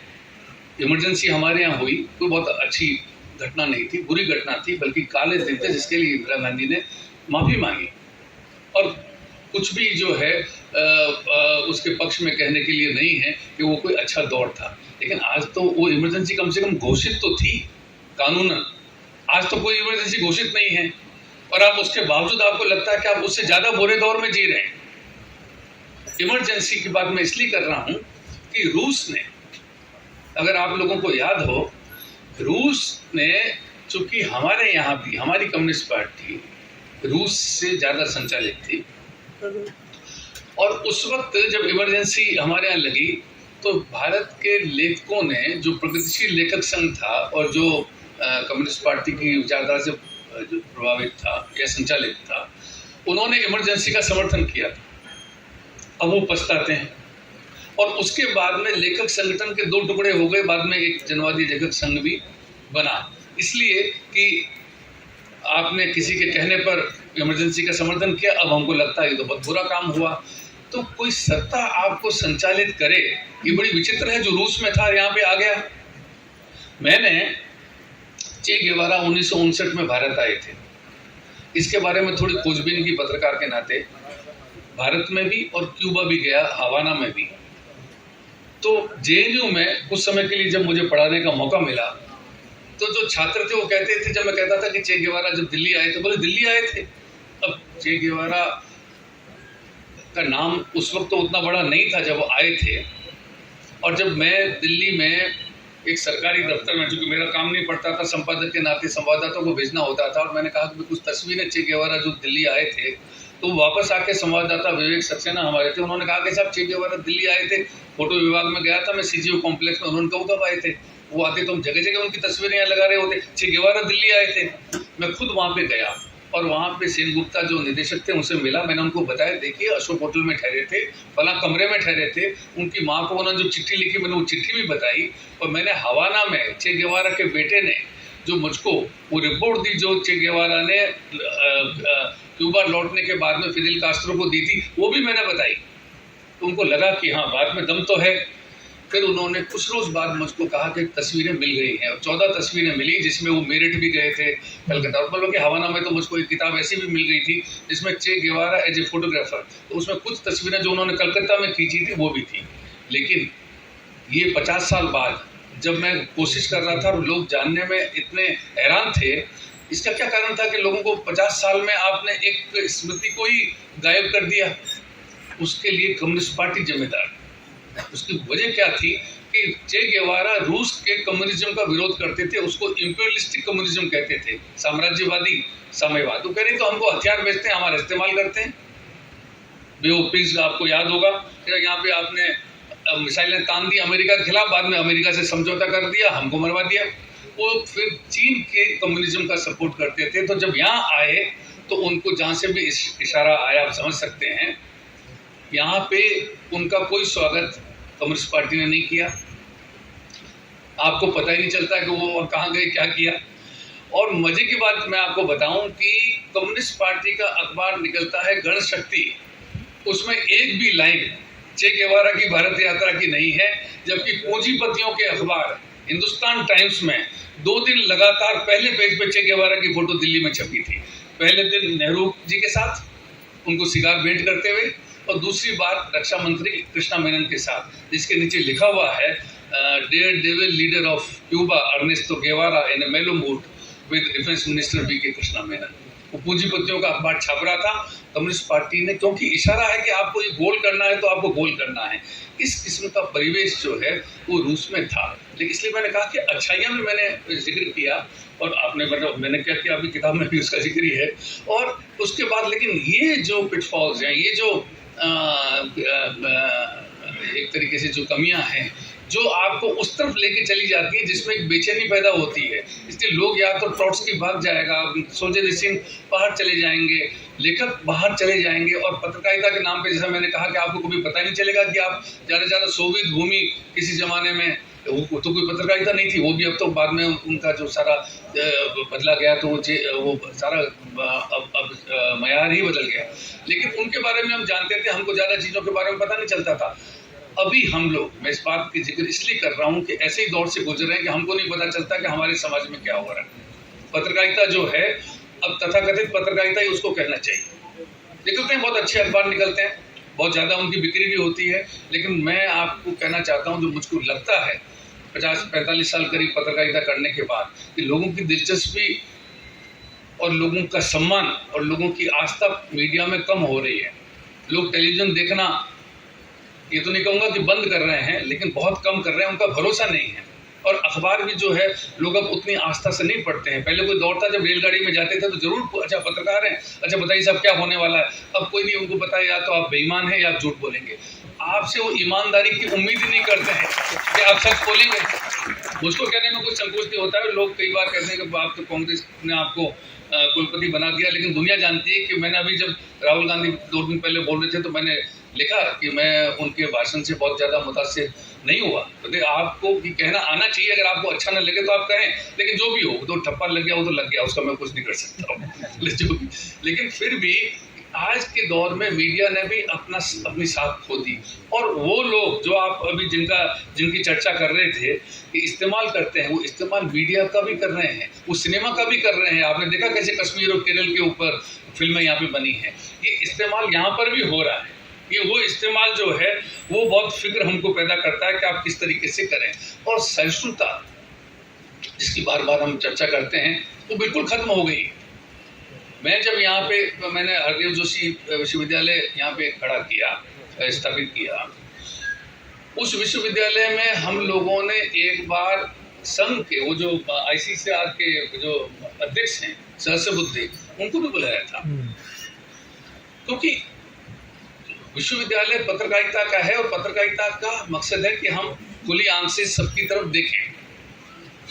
मैं जब जनसत्ता का संपादक था, मैंने कोई 26 साल, आप जानते हैं कि जनसत्ता में काम किया, उसमें मैं तरुण विजय का भी एक स्तंभ छापता था। तो मुझको एक बार कहा गया कि साहब ये हमारी स्पेस आप उनको क्यों दे रहे हैं। मैंने कहा देखिए, तरुण विजय 20 साल तक संघ के अखबार 5 जनवरी के संपादक रहे। उन्होंने किसी भी वामपंथी को नहीं छापा होगा, कांग्रेसी को नहीं छापा होगा, उनको अपनी ही विचारधारा के लोग पसंद हैं, उसी के लिए वो अखबार जाना जाता है। अगर मैं भी वही काम करता हूं तो 5 जनवरी और जनसत्ता में क्या फर्क रहेगा। तो हमको दूसरे विचार की, जो हम जानते हैं कि हम उनसे सहमत नहीं हैं, लेकिन फिर भी हमको इतनी उदारता, इतनी सहिष्णुता चाहिए कि हम उनको भी सुन सकें, उनको कहें कि आइए हमारे सामने बैठिए, अपनी बात कहिए। एक तरफ तो इस ढंग से हम सोचते थे वो दौर था, अब वो दौर नहीं है। अब तो अखबारों में जो संपादकीय पन्ना है उसमें मंत्री लिख रहे हैं। वो कल अरुण शौरी जो भारतीय जनता पार्टी के पहले मंत्री थे, वो ये कह रहे थे कि बताइए वेंकैया नायडू का भी लेख छप रहा है, वो तो 4 लाइन भी नहीं लिख सकते हैं। ये तो सच्चाई है, छप रहा है, मंत्रियों के लेख छपते हैं क्योंकि मंत्रियों का नाम उसमें दे दिया जाएगा, लिख के तो कोई और दे रहा है, सब लोग जानते हैं। तो संपादक अंधे हैं, उनको नजर नहीं आता वो क्यों छाप रहे हैं। उनको बड़े बड़े लेखों पर छापे। हिंदी अखबार क्या कर रहे हैं, वो अंग्रेजी के पत्रकारों को छाप रहे हैं क्योंकि वो ग्लैमर है, ब्रांड बन गए हैं। साहब ये टेलीविजन का आदमी है, ये अंग्रेजी के अखबार का आदमी है, तो हिंदी के लोग नहीं है क्या। हिंदी में भी तो बहुत लोग होंगे, बड़े नाम होंगे, लेकिन नहीं, ग्लैमर है। तो कुल मिला के पत्रकारिता जो है, और इन चीज़ों में सहिष्णुता की बात आप छोड़िए, उदारता की बात छोड़िए, ये समाज ही कुल मिला के एक अजीबोगरीब घुटन का समाज बनाया जा रहा है। और उसमें वही लोग तय करते हैं कि कौन लोग क्या लिखेंगे, क्या छपेगा। चुनाव आयोग बनेगा, और चुनाव आयोग में कौन तय करेगा। आप जानते हैं कल ही उनको हटा दिया गया था जो मुख्य न्यायाधीश शरीक होने वाले थे। तो किसी ने कहा कि कल आप ये भी तय कर दीजिएगा कि वोट कौन देगा चुनाव में, ये भी आप ही तय कर दीजिए। पहले होता ही था गुंडागर्दी में कि कुछ लोगों को घर में बिठा देते थे क्योंकि उनको पता था कि हमारे खिलाफ वोट देगा। अब आप घोषित ही कर दीजिए कि लिस्ट आ गई है, ये लोग वोट देंगे, ये लोग वोट नहीं देंगे, क्योंकि आप भी तय कर रहे हैं कि कौन इलेक्शन कमिश्नर बनेगा, कौन किस अखबार का संपादक बनेगा, कौन किस टेलीविजन का संपादक बनेगा, और जो नहीं बनेगा उसको लात मार के आप बाहर निकाल देंगे। मैं लिस्ट बता सकता हूँ आपको कि किन पत्रकारों को नौकरी खोनी पड़ी है जो हमारे पत्रकारिता की शान थे, वो सड़क पे आ गए। वो तो ठीक है, क्योंकि तकनीक का विस्तार हो रहा है, उस तकनीक के विस्तार में कुछ उन्होंने भी अपना रास्ता रोजगार का निकाल लिया। लेकिन जिस जगह पे पहुंचे हुए थे, राजदीप सरदेसाई आप जानते हैं, उन्होंने पूरा चैनल खड़ा किया मेहनत करके। कितना खून पसीने से चैनल खड़ा किया होगा, अंबानी ने खरीद लिया। NDTV, रवीश कुमार जिसके नाम से जाना जाता था, मैग्सेसे अवार्ड मिला, मेरे दोस्त, मेरे पड़ोसी भी दिल्ली में, उनको निकाल दिया क्योंकि अडानी ने खरीद लिया। और जो नहीं खरीदे गए हैं वो भी बिक गए हैं। ये ख्याल रखिए कि स्थितियाँ जो हैं वो इतनी विकट हैं। मैं इस चीज़ को पकड़ सकता हूँ, पकड़ लेता हूँ जब पढ़ता हूँ कि ये चीज़ कहाँ से आ रही है, क्यों आ रही है, क्यों छप रही है। ये जो पेड न्यूज़ को लेकर के मेरे प्रधान संपादक प्रभात जोशी जी उस वक्त बड़ा आंदोलन छेड़ा था, अब मुझे लगता है उसकी ज़रूरत नहीं है। वो तो सब कुछ जो छप रहा है वो ज़्यादातर जो है उसको मैं साबित कर सकता हूँ कि ये पेड न्यूज़ के दायरे में आ सकता है, किसी ने छपवाया है, छापा नहीं गया। बहरहाल परिवेश जो है, जो मैंने रूस के हवाले से ये कहा कि रूस में भी घुटन थी और चीज़ें थी और अच्छाइयाँ जो थी इस देश में भी 70 साल का अभी जिक्र बीएम शर्मा साहब ने किया। अभी तो तमाशा ये कोई कहे कि 70 साल, पहले 75 साल कहते थे, लगा नहीं अटल बिहारी वाजपेयी जी का भी तो बीच में शासनकाल आया था, उसको तो माइनस कर दीजिए। ये है कि ये ऐसा नहीं, मतलब इस तरीके से आप अंधे होकर के और आप सोचें कि आप एक महान कोई काम कर रहे हैं। दुनिया बेवकूफ़ नहीं है और दुनिया का मतलब खाली भारत की बात नहीं कर रहा हूँ, दुनिया की बात कर रहा हूँ। ये जो संसार है उसमें चीज़ें छिपती नहीं हैं। इस तरीके से मीडिया का जो दर्जा है आप जानते हैं, इंडेक्स सामने आ चुकी है, सबको पता है। शिक्षा का हाल, स्वास्थ्य का हाल और डेमोक्रेसी ये कह कर के आना कि हम तो साहब सबसे बड़े देश दुनिया के लोकतंत्र हैं, नारे से बात नहीं चलती है। बार बार नारे आप लगा के आप कहते रहेंगे, लेकिन लोकतंत्र है, हम लोकतंत्र को जी रहे हैं क्या? ये देखिए, हम लोकतंत्र को जी रहे हैं या घुटन को जी रहे हैं, आप भी जानते हैं, हम भी जानते हैं। आपको बधाई एक बार, किताब की बहुत बहुत मुबारक हो और आप अगली किताब और लिखिए और फिर इस तरह की जो राजनीति दुनिया में है जिससे हम भी सीख सकें कि कहाँ क्या अच्छा हुआ और जो बुरा हुआ जो हमको भी थोड़ी बहुत प्रेरणा दे। धन्यवाद। धन्यवाद sir, thank you very much. मैं इस कार्यक्रम में इस समय देख सकती हूँ आदरणीय Sunil Bagastria ji, chairman social media department Rajasthan, हमारे बीच उपस्थित हैं। मैं गोपी चंद जी से अनुरोध करूंगी पुष्प भेंट द्वारा इस समय सुनील जी का स्वागत करें। गोपी चंद जी प्लीज आ जाए। सुनील जी बहुत बहुत स्वागत, वार्म वेलकम। यदि आप आगे आ जाएं और थोड़ी सी तालियां हो जाएं आज के कार्यक्रम में। गोपी चंद जी स्वागत करते हुए सुनील बगास्त्रिया जी का।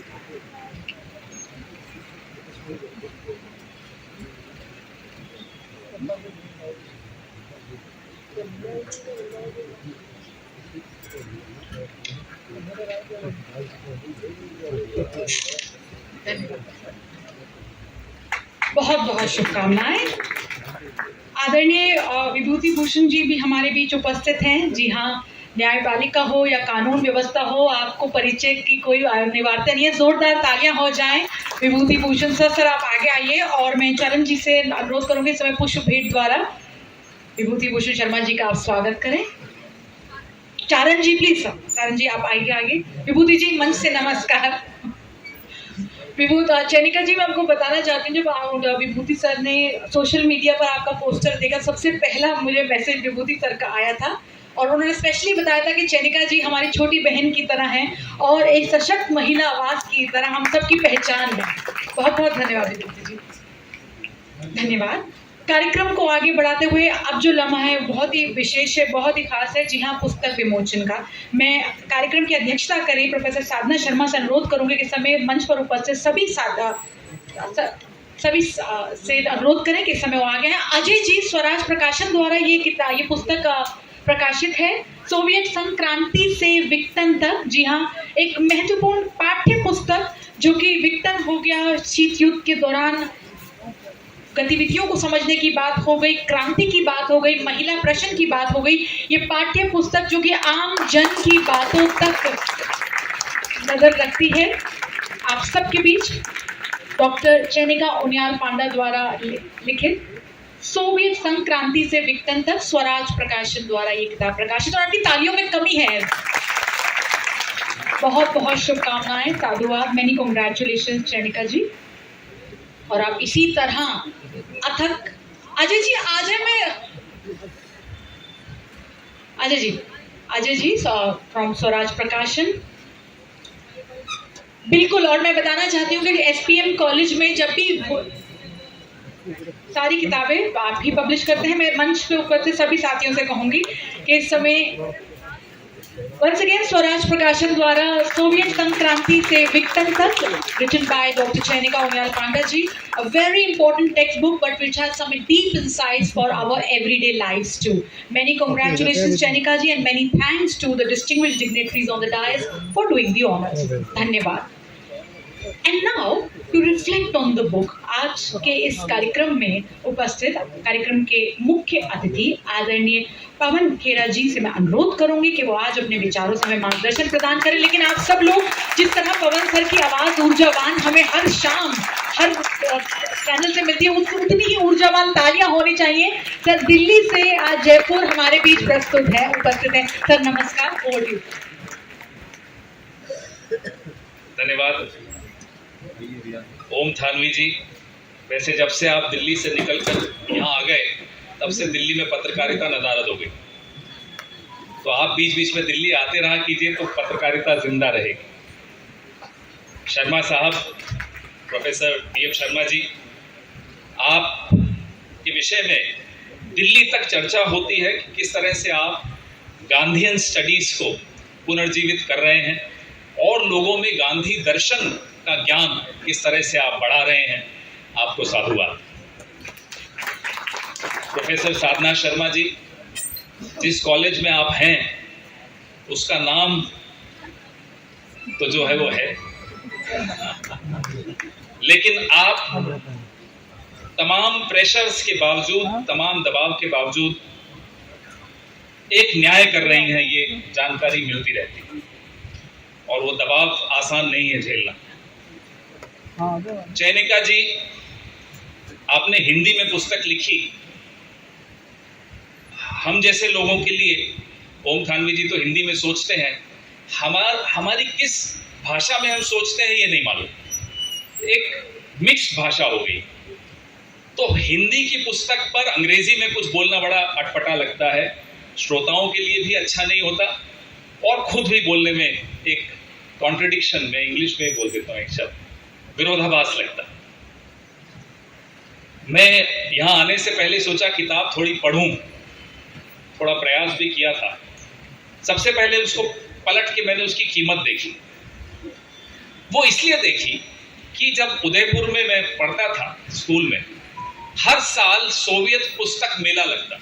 आप में से कुछ लोगों को याद होगा, राजस्थान में तो कई शहरों में लगता था और बड़ी सस्ती किताबें होती थी, 1 रुपया, 2 रुपया, 5 रुपया, और हम पूरे साल पैसा जमा करके रखते थे कि सोवियत पुस्तक मेला से किताबें खरीदें। ज्ञान नहीं था विचारधारा का कुछ, बहुत छोटे थे, लेकिन वो किताबें पढ़ते थे और बड़ी रुचि लेकर पढ़ते। तो मैंने आपकी पुस्तक की कीमत देखी, फिर तुलना की कि जो किताबें हमने पढ़ी थी रूस के बारे में, रूसी क्रांति के बारे में, उससे थोड़ी महंगी है, लेकिन वो वन साइडेड होती थी। आपने उसका विश्लेषण किया। ये सबसे महत्वपूर्ण मुद्दा इस बात में, ये बिंदु इस बात में ये है, जो इसका टाइटल है क्रांति से विघटन तक। वर्तमान को समझने के लिए मुझे लगता है इस इतिहास को समझना, इस इतिहास की इस महत्वपूर्ण कड़ी को समझना बहुत आवश्यक है। क्रांति कैसे, उसका जन्म कैसे हुआ। हम जो राजनीति में हैं, एक वोट किसी का बदलने के लिए हमें कितना प्रयास करना पड़ता है वो हम जानते हैं, कितना मुश्किल होता है। लोगों के मन में आत्मचेतना जगाना, वर्ग चेतना जगाना और फिर क्रांति लाना अपने आप में कितना, और बिना मोबाइल के, कोई टेलीविजन नहीं था, कोई बड़े बड़े सुधीर चौधरी टाइप लोग नहीं थे, उसके बावजूद क्रांति आई, उसके बावजूद चेतना जगी। ये समझना हम सबके लिए बहुत आवश्यक है कि उन चुनौतियों को कैसे उस वक्त साथ लेकर, ये क्रांति लेखकों की क्रांति थी, ये क्रांति विचारकों की क्रांति थी। क्रांति वैसे भी एक विचार होता है, सबसे पहले जन्म तो एक विचारक के दिमाग में होता है क्रांति, लेकिन उस विचार को जन समूह तक ले जाना और जन समूह को उस क्रांति का हिस्सा बनाना अपने आप में एक बहुत बड़ी चुनौती रही हो, जो हम सबको सीखना चाहिए। ओम थानवी जी ने रूस का जो विघटन था उसका बड़ा अच्छा विश्लेषण किया अपने व्याख्यान में। उससे भी हमें कुछ सीखना चाहिए। विचारधारा जब गंगा की तरह या किसी नदी की तरह जब गंगोत्री से निकलती है तब बड़ी शुद्ध होती है, लेकिन वो जब नीचे मैदान में बहती बहती सागर तक जाती है तब उसमें तमाम गंदगियां शामिल हो जाती हैं और वो विचारधारा को आप पहचान भी नहीं सकते कि वो जब निकली थी तो कैसी थी और अब जब नीचे आ गई तो कैसी। हर विचारधारा का ये सफर होता है। मैं जिस विचारधारा का अनुयायी हूं, मैं अभी दर्शकों में, श्रोताओं में एक चेहरा देख रहा हूं, कमल नयन जी का। ये भी इतिहासकार हैं और इनसे अक्सर हमारी विचारधारा पर चर्चा होती रहती है। तो जिस विचारधारा से मैं निकला हूं या जिसका मैं अनुयायी हूं, उसका सफर कठिनाइयों से गुजर रहा है। कठिनाइयां क्या हैं? सबसे बड़ी कठिनाई यह है कि हम खुद अपनी विचारधारा को शायद नहीं समझ पा रहे हैं। इसलिए मैं प्रोफेसर बीएम शर्मा जो कर रहे हैं या सतीश राय साहब जो कर रहे हैं, वो बहुत बुनियादी काम कर रहे हैं जिससे हम खुद, हमें अपनी विचारधारा के बारे में कुछ ज्ञान हो। इस पीढ़ी को, कांग्रेस की इस पीढ़ी को, माफ कीजिएगा, कांग्रेस की ही विचारधारा का कोई ज्ञान, विशेष ज्ञान नहीं। ये हमारी सबसे बड़ी कमजोरी रही। आप शाखा में जाने वाले किसी भी व्यक्ति से बात करो, उसको अपनी विचारधारा का पूरा ज्ञान। तो ऐसा क्या कारण है कि हम अपनी विचारधारा को अपने ही कार्यकर्ताओं में, अपने ही नेताओं में प्रचलित नहीं कर पा रहे? हर दशक में विचारधारा को के अंदर एक नई जान फूंकनी पड़ती है। आज जो, जिनको मैं अपना नेता मानता हूं, जिन्होंने 4000 किलोमीटर पैदल चला, उस व्यक्ति में मुझे ये उम्मीद दिखती है कि वो विचारधारा में एक नई जान फूंकना चाहता है। और वो विचारधारा की शुद्ध, जो प्योरिज्म होता है, कि कितनी शुद्धि होनी चाहिए विचारधारा में, उसमें समझौतावाद का स्थान नहीं होता। उस विचारधारा को वो उसी शुद्धिकरण की दिशा में ले जा रहे हैं।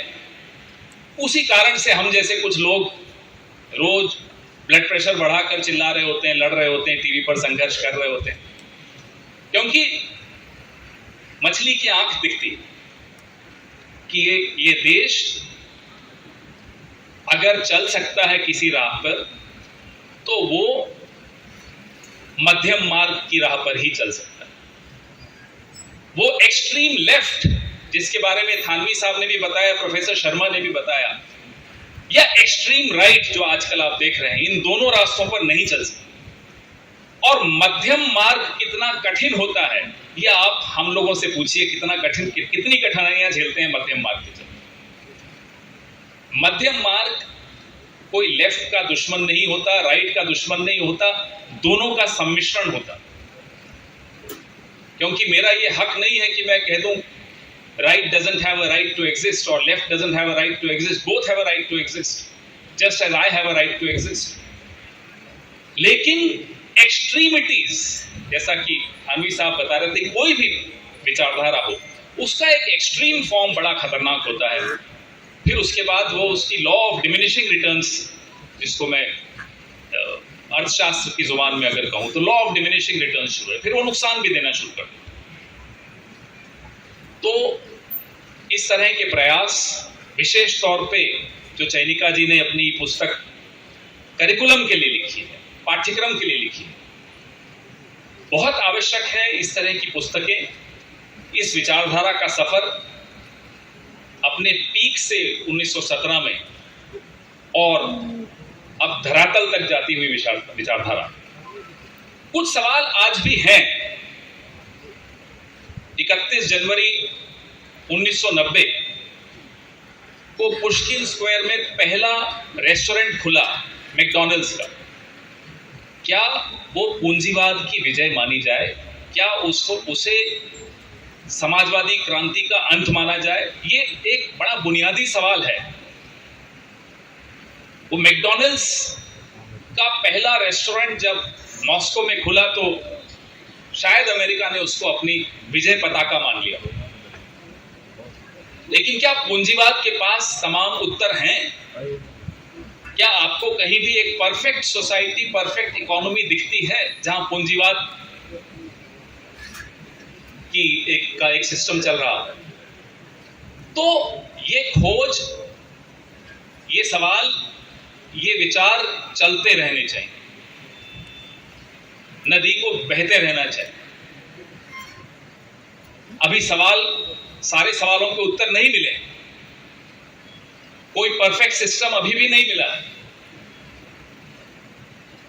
लेकिन पूरी सदी एक विचारधारा ने एक तरह से उसको रूल किया, इसमें कोई शक की बात नहीं। उस एक बड़ी मौलिक विचारधारा थी, इसमें भी कोई शक की बात नहीं। आज भी कुछ आदर्श, कुछ उसूल, कुछ बातें जो लेफ्ट की आइडियोलॉजी से हमें मिलती हैं, आज भी हमें झकझोर देती है, इसमें भी कोई शक की बात नहीं। तो विघटन क्या अंत हो गया उस विचारधारा का? और अगर अंत हुआ तो उसका रिप्लेसमेंट क्या है? पूंजीवाद का काउंटर क्या है? ये तमाम उत्तर अभी हमें ढूंढते रहने होंगे, आने वाली पीढ़ी को ढूंढते रहने। ज्यादा समय नहीं लूंगा, लेकिन उम्मीद करता हूं कि हम सब ये किताब पढ़ें। मैं तो पढ़ूंगा, कल जब लौटूंगा हवाई जहाज में, मेरे को लग रहा है यही पढ़ूंगा मैं। मोबाइल्स की वजह से अब वो मेंटल वो जो अटेंशन स्पैन है वो इतना खत्म हो गया है कि एक पेज भी पूरा पढ़ें और बिना फोन को देखे, बिना कोई व्हाट्सएप देखे या बिना कोई ट्वीट देखे, बड़ा असंभव होता जा रहा है। तो फिर उसका रास्ता ये निकाला कि मैं रात को 11 बजे मोबाइल अपना साइलेंट कर देता हूँ और 2-2:30 बजे तक जरूर कुछ ना कुछ अध्ययन करता हूँ। तो मैं जो नई पीढ़ी, हमारे नौजवान जो मेरे पार्टी के भी कुछ सदस्य दिख रहे हैं, उनसे भी आग्रह करूंगा, पढ़ना बंद मत कीजिए, नहीं तो हम में और उनमें कोई फर्क नहीं रह जाएगा। धन्यवाद। जय हिंद। धन्यवाद सर। तो पढ़ने का रास्ता ना छोड़ें, बहुत ही महत्वपूर्ण बात आदरणीय पवन खेड़ा सर ने हम सब के बीच रखी। बहुत बहुत धन्यवाद। अब कार्यक्रम की अध्यक्षता कर रही आदरणीय प्रोफेसर साधना शर्मा मैम को मंच पर बुलाने से पहले मैं आप सब के बीच 2 लाइनें कहूँगी जो मैं और चैनिका जी जब भी हम कॉलेज में सुबह मिलते हैं, मैडम मिलते थे 8:30 और 9:30 की हमारी क्लास में, हम इस बात पे बिल्कुल अडग हैं और बिल्कुल हमारा पूर्ण विश्वास है, हम तो कोरे कागज थे, किनारा आपने दिखाया। एसपीएम सिर्फ पाठशाला नहीं, शिक्षा का मंदिर है। यहाँ हर फूल का अपना एक अलग अस्तित्व है।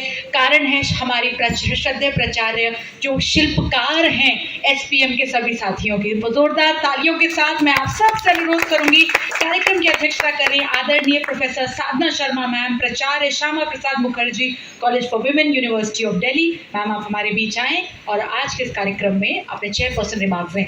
जयपुर के सभी साथियों, राजस्थान के सभी साथियों, चैनिका मैम की कॉलेज की प्रिंसिपल है, तालियां बनती हैं। साधना मैम चैनिका जी के गांव ताल झापड़ से भी यहाँ पर लोग उपस्थित हैं। चयनिका की प्राचार्य के रूप में नहीं, चयनिका की बड़ी बहन के रूप में मैं यहाँ उपस्थित हूँ। नहीं तो फिर तो अभी अखबार तो कल छप ही जाएंगे, मैं कहाँ थी कहाँ नहीं थी, पर मुझे इस बात का कोई डर नहीं। आदरणीय पवन खेड़ा जी, ओम थानवी जी, प्रोफेसर शर्मा जी, आमना, चयनिका और इसके प्रकाशक हमारे बीच में हैं स्वराज प्रकाशन से, उन्होंने हमारे कॉलेज की और भी बहुत सारी किताबें छापी हैं। और आप सभी साथी राजस्थान के जो यहाँ पर उपस्थित हैं, मैं आप सबको नमस्कार करती हूँ। ये सोवियत संघ क्रांति से विघटन तक जो किताब है, मैं अभी पढ़ नहीं पाई हूँ। इन्होंने मुझे भेजा था इसका थोड़ा सा PDF, वो मैंने थोड़ा पढ़ा था, और लेकिन चयनिका जी को सुना और अध्यक्ष होने के नाते सभी को ध्यान से सुनना मेरा कर्तव्य था। तो मैंने जो कुछ सुना और जो गुना, उससे मेरी समझ में जो आता है कि जो क्रांति होती है वो एक दिशा देने के लिए होती है, लेकिन जब ये क्रांति दिशाहीनता में बदल जाती है तो फिर वो क्रांति व्यर्थ हो जाती है। इसी तरीके से कभी नए नए विचार आते हैं देश के अंदर, दुनिया के अंदर, वो फैलते हैं, लोग उन्हें स्वीकारते हैं, अपनाते हैं, लेकिन जब वो नियम भी, वो परंपराएं भी ऐसी बन जाती हैं कि हमें बोझ मालूम लगने लग जाती हैं, तो वो भी व्यर्थ हो जाती हैं। बहुत सारी बातें बीच बीच में मैंने सुनी, राष्ट्रवाद के ऊपर सुनी। हम मैं समझती हूँ अपने देश को प्रेम करना राष्ट्रवाद है। और अभी जो एक बात कही कि हम लोग जो है दोनों विचारधाराओं के, लेफ्ट हो या राइट, उनका सम्मिश्रण है कांग्रेस। तो मैं समझती हूँ कि सम्मिश्रण तो है ही, लेकिन कांग्रेस ने शायद जब से देश की आज़ादी के लिए लड़ाई शुरू हुई और आज़ादी हम लोगों ने प्राप्त की, उसी ने हमको शायद ये सिखाया कि वसुधैव कुटुंबकम नारा नहीं है समय समय पर देने के लिए, बल्कि वसुधैव कुटुंबकम भारत के लिए वे ऑफ लाइफ है, जीने का तरीका है। और जब वसुधैव कुटुंबकम की बात करते हैं, पूरी वसुधा को अपना परिवार मानते हैं और हम अपने देश के लोगों को ही अपना परिवार नहीं मान पाते हैं, तब बहुत दुख होता है। और तब लगता है कि वो लोग आए जिन्होंने वसुधैव को भी कुटुंब माना और अपने देश के तो व्यक्तियों को कुटुंब माना ही, ऐसा नहीं कहा गया। परिवर्तन हुआ था तो शायद सब लोगों को लगता था कि कोई नई बात होगी। चलिए, बहुत लंबे समय से अगर एक शासन रहता है और कभी कभी पानी का बहते रहना ही ज़रूरी होता है, राजनीति को भी बहते ही रहना चाहिए, प्रवाहमान रहना चाहिए। लेकिन ऐसा किसी को नहीं पता होता है कभी कभी कि ये परिवर्तन जो है शायद विकास कहने के नाम पर ही नहीं होना चाहिए, विकास कुछ दिखना भी चाहिए।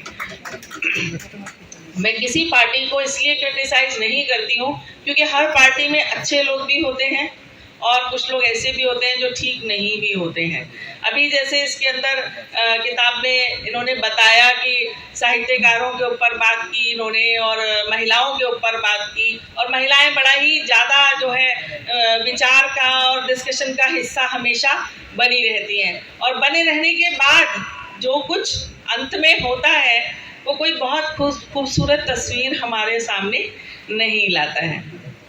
तो मैं ये कहती हूँ कि हमारे जो राजनेता हैं, क्योंकि मैं राजनेता नहीं हूँ, मैं राजनीति में रही हूँ, दिल्ली विश्वविद्यालय की राजनीति में मैं 10 साल इलेक्टेड मेंबर रही हूँ, उसकी एकेडमिक काउंसिल की मेंबर रही हूँ, ड्यूटा की रही हूँ और कांग्रेस की तरफ से ही थी। तो लेकिन मेरा ये कहना है कि हम लोगों ने कभी भी ये नहीं किया कि किसी विचारधारा को सोचकर हम जो है चलें। अब मैं 6 साल से अगर प्रिंसिपल भी हूँ, अभी आमना ने कुछ कहा था बात, तो मैं ये कह रही हूँ कि हमने सच में कभी ये नहीं देखा कि कौन किस विचारधारा का है। अगर हम प्राचार्य के पद पर हैं, एडमिनिस्ट्रेटर के पद पर हैं, तो हमारा काम ये देखना है कि हमारे इंस्टीट्यूशन के लिए सबसे अच्छी चीज़ क्या है और कौन सबसे अच्छा टीचर है। हमारे को वहाँ पर विचारधारा नहीं, पढ़ाने वाले टीचर चाहिए, और पढ़ाने वाले टीचर होंगे तो मैं आपको ये सीधा बता रही हूँ कि अगर अच्छे टीचर्स की नियुक्ति होगी तो मैं ये जानती हूँ कि हम अच्छे विद्यार्थी बनाएंगे और अच्छे विद्यार्थी अच्छे राजनेता होंगे, अच्छे डॉक्टर होंगे, अच्छे इंजीनियर होंगे, अच्छे समाज के नागरिक होंगे, और उसकी हमको ज़रूरत है। ओम थानवी जी ने बहुत अच्छी बात कही। सच में मीडिया जो है, मेरा विषय ही मीडिया है और मैंने 15-20 साल यूनिवर्सिटी के अंदर मीडिया पढ़ाया है, हिंदी विभाग में और अपने कॉलेज में भी और दिल्ली यूनिवर्सिटी में भी। तो सच में मीडिया के लोगों को देखकर दुख होता है।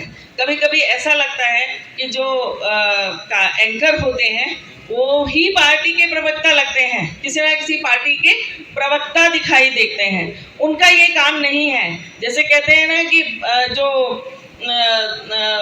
मीडिया के जो लोग हैं, जो जर्नलिस्ट होता है, जो पत्रकार होता है, उसको तो हर चीज़ को एक निगाह से देखना चाहिए और गलत को गलत, सही को सही कहना चाहिए। लेकिन ऐसा कहने वाले पत्रकार जो है अब नहीं हैं। जो लोग कह पाते थे उन लोगों को यही कहा जाता था कि ये एक तरफा बात कर रहे हैं। जब कोई और था तब भी तो वो ऐसी ही बातें करते थे, तब क्यों नहीं कहते थे कि एक तरफा बात कर रहे हैं। अब कहते हैं कि एक तरफा बात करते हैं, इनको तो विरोध की ही, इनको पत्रकारिता करनी है। तो पत्रकारिता का तो मतलब ही विरोध है। यदि शासन सत्ता कुछ गलत कर रही है और पत्रकार हमारे समाज तक उस बात को नहीं पहुंचा रहा है तो वो अपना काम नहीं कर रहा है। इसलिए पत्रकार का कर्तव्य बहुत महत्वपूर्ण है और टीचर का कर्तव्य बहुत महत्वपूर्ण है। जैसा कि आप लोगों से अभी कहा, जो हमारे युवा साथी यहाँ बैठे हुए हैं, आपको किताब पढ़नी चाहिए, सोशल मीडिया नहीं पढ़ना चाहिए। क्योंकि मैंने यही देखा है कि सोशल मीडिया पर जिस तरीके से खबरें आती हैं, जिस तरीके की सूचनाएं आती हैं, और कभी कभी चाहे इस पार्टी के बच्चे हों या उस पार्टी के बच्चे हों, जब कॉलेज में आके किस तरीके से बात करते हैं हम लोगों से, तो मैं उन सबसे यही कहती हूँ कि अगर आप इस भाषा में, कि हमें ऐसे ही बोलना पड़ेगा क्योंकि हमारे को बड़ा नेता बनना है। तो मैंने कहा गांधी जी ने तो किसी से ऐसे नहीं बोला, आज पूरी दुनिया में नेता के रूप में आज भी छाए हुए हैं। आप उन्हें कितना ही मारने का प्रयत्न करें, पाठ्यक्रम से हटाने का प्रयत्न करें।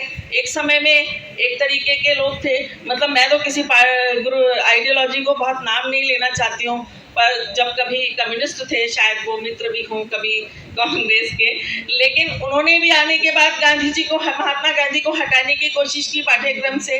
अभी भी महात्मा गांधी को पाठ्यक्रम से हटाने की कोशिश की, लड़ भिड़ के उनको रखवा ही दिया। लेकिन महात्मा गांधी कोई ऐसी चीज़ नहीं है कि वो पाठ्यक्रम के द्वारा आपके दिमाग में आते हैं। सब लोग कहीं ना कहीं गांधी का नाम लेते हैं, और जब गांधी का नाम लेते हैं तो आप उनकी अच्छाइयों को भुला नहीं सकते, उस अच्छे विचार को भुला नहीं सकते। तो सब लोगों ने जो ये सब बातें कही हैं, हम सब लोगों को इन बातों का ध्यान रखना चाहिए। और मैं तो इस तरीके की बात नहीं कह रही हूँ, लेकिन जो चीज़, जैसे मैं कहती हूँ कि इंस्टीट्यूशन में मैं उस टीचर को रखूँगी जो मेरे स्टूडेंट्स को अच्छी तरह पढ़ा पाए, वो किसी भी विचारधारा का क्यों ना हो। मुझे पता होता है ये किस पार्टी से आ रहा है, कहाँ से आ रहा है, फिर भी मैं उसे रखती हूँ कि वो अच्छा टीचर है। उसी तरीके से जब आप नेता चुनने के लिए जाएं तो अच्छे नेता को चुनें और अच्छे नेता बने। अच्छे गुणों वाला व्यक्ति ही अच्छा नेता बन सकता है। यही बात मैंने, वो कोई आए थे स्टूडेंट, बड़ा शोर मचा रहे थे, तो मैंने उनको कहा कि बिना इशू के, बिना मुद्दे के यदि आप शोर शराबा करोगे तो वो सिर्फ शोर ही होगा, क्योंकि शोर के द्वारा जो लोग आते हैं वो बहुत देर रहते नहीं, क्योंकि आखिरकार हमारा देश, हमारा समाज शांति का पुजारक है, गांधी जी को मानता है। तो शोर शराबा, लड़ाई झगड़ा, द्वेष भावना, बीच में एक दूसरे लोगों को आपस में लड़वाना, ये बहुत लंबे समय तक नहीं चल सकता है। आप लोग मेरी बात और मेरी इच्छा को समझते होंगे कि हमारे को क्या करना है अपने देश के लिए, और उसी तरीके से यहाँ तो शायद कुछ लोग उस तरीके की विचारधारा के होंगे जो कांग्रेस को जानते हैं और समझते हैं, लेकिन अब तो ये फर्क ही मिट गया है कि कौन कांग्रेस में है और कौन दूसरी पार्टी में है। और ये बात शायद राहुल जी ने इस बार पार्लियामेंट के भाषण में कही भी थी, और वो खड़गे जी ने कही थी। ये बहुत सारे लोग आप जो वहाँ बेचे हैं वो कहाँ से गए हैं, उनका उद्गम क्या है, उनका स्रोत क्या है, वो आप सब लोगों को जानना चाहिए। तो हम सब लोगों को जानना चाहिए कि हमारा उद्गम, हमारा स्रोत क्या है। हमारा स्रोत ये भारत देश और भारतीय संस्कृति है, और वसुधैव कुटुंबकम का मतलब है सब लोगों से प्यार करना। भारत माता की जय। जय हिंद। बहुत बहुत धन्यवाद आदरणीय प्रोफेसर साधना शर्मा मैम। जोरदार तालियां हो जाए एक बार फिर। हम सब लोग ये कहते हैं कि एसपीएम में और सभी साथी बहुत ही सौभाग्यशाली हैं कि मैम द्वारा सदा प्रेरणा, मैम द्वारा सदा इतने बेहतरीन विचार हमें मिलते रहते हैं, और ये विचार हमारी ऊर्जा रहते हैं हम जहाँ भी जाते हैं। मैम बहुत बहुत धन्यवाद। अब वीरेंद्र राठौड़ जी व पारिक जी हमारे बीच प्रेस क्लब के इतिहास की एक भेंट प्रस्तुत करना चाह रहे हैं। वीरेंद्र राठौड़ जी व पारिक जी को राजस्थान प्रेस क्लब में परिचय की कोई ज़रूरत नहीं है। तालियां हो जाएं once again. Virendra Rathore ji and Pareek ji press club का जो इतिहास है उसकी एक महत्वपूर्ण कॉफ़ी टेबल बुक प्रस्तुत करते हुए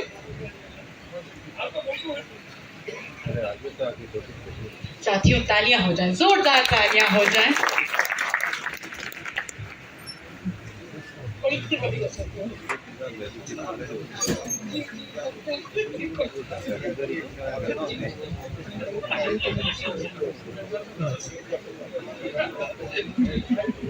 साधना मैम की बात से प्रेरित होकर असली पत्रकारिता, जी हाँ, अशोक जी एक भेंट प्रस्तुत करना चाहते हैं पवन जी और साधना मैम को।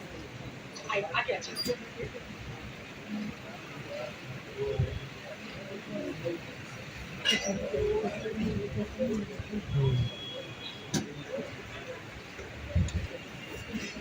धन्यवाद अशोक जी। बहुत बहुत धन्यवाद। मुंबई की यात्रा की तरह अन्य जगह पे भी आपसे भेंट होती रहेगी और यही पर चैनिका जी के कार्यक्रम में समय पर आई हूँ। धन्यवाद। कार्यक्रम में बहुत ही खास मंच इस समय लम्हा है। मैं कार्यक्रम में जो आज के जो पुस्तक विमोचन है सोवियत संघ क्रांति से विघटन तक, एक बहुत ही बेहतरीन पाठ्य पुस्तक, लेकिन ये पाठ्य पुस्तक नहीं, इसमें बहुत अहम विचार हैं जो हमारे आज वर्तमान जीवन के लिए बहुत महत्वपूर्ण है। चैनिका उनियाल जी से मैं इस समय अनुरोध करूंगी कि कार्यक्रम के मुख्य अतिथि पवन खेड़ा जी को इस समय एक मोमेंटो की प्रस्तुति द्वारा हम सब की ओर से आभार व्यक्त करें। सर हृदय आभार कि आपने अपना समय, कीमती समय आज इस कार्यक्रम को हमें दिया और अपने बेहतरीन विचारों से हमें नया मार्गदर्शन दिया। Sir, thank you so much for sparing some of your precious time and consenting to be part of the occasion. Sir, thank you so much. मैं जेपी सिंह जी को मंच पर बुलाऊंगी, तो जेपी सोनी जी को इस समय मंच पर बुलाना चाहूंगी और उनसे अनुरोध करूंगी कि हमारे कार्यक्रम की अध्यक्षता आदरणीय प्रोफेसर साधना शर्मा मैम को इस समय ये एक सुंदर मोमेंटो।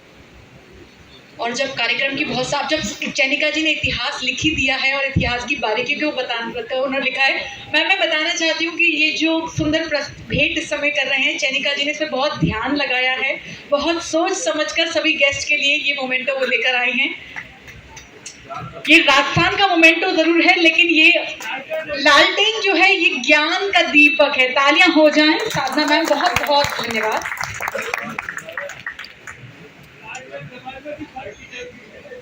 ये शैक्षणिक बात है।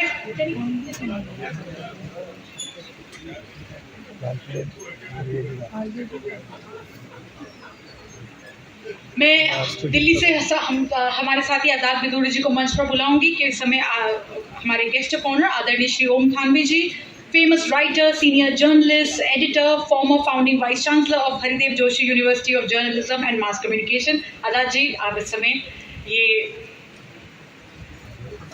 तालियां, जोरदार तालियां हो जाएं।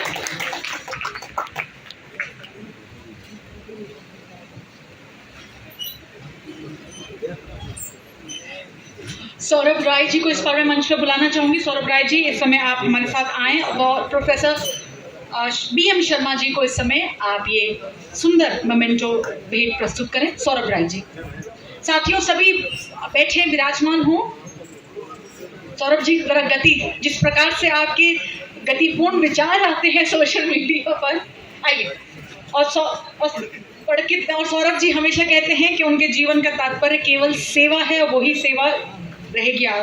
बहुत बहुत शुभकामनाएं। धन्यवाद सौरभ जी।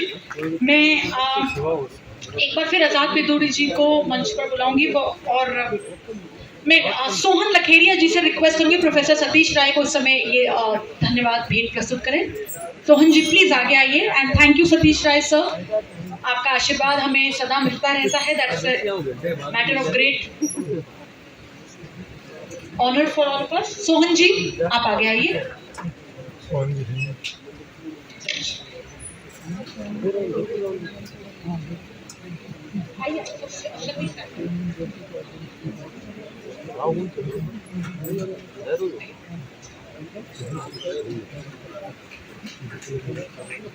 सागर जी से मैं रिक्वेस्ट करूंगी कि श्रीकांत सोनी जी को इस समय एक मोमेंटो भेंट प्रस्तुत करें। सागर जी, भैया प्लीज आइए। रविकांत जी जी।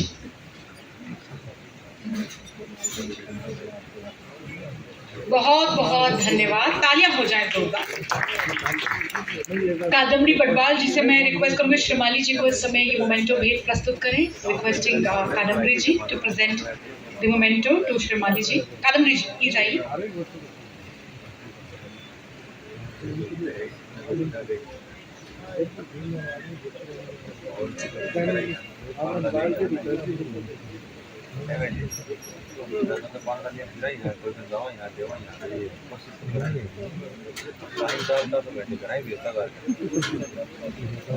श्रीमाली जी, कादम्बरी जी हमारे बीच। हिमाली जी,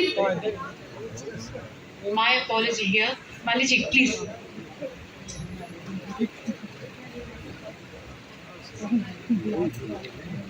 ड्यू अपॉलजीज हिमाली जी। धन्यवाद कादम्बरी जी। मैं रामकरण जी से रिक्वेस्ट करूंगी कि आदरणीय आरसी चौधरी जी को इस समय मोमेंटो भेंट प्रस्तुत करें। आरसी चौधरी चले गए। विदाउट फर्दर अडू मैं राजश्री रनावत जी को इस समय मंच पर आमंत्रित करूंगी कि कार्यक्रम में वो धन्यवाद प्रस्ताव प्रेषित करें। Requesting doctor Rajshree Ranawat ji, distinguished academician of English literature, Rajshri ji, please join us for the vote of thanks.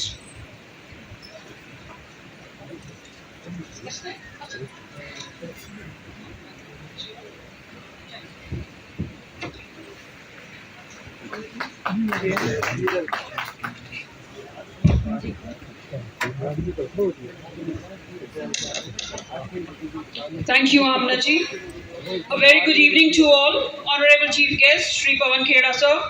Guest of honor of today's program, Shri Om Thanvi ji and Professor B.M. Sharma sir.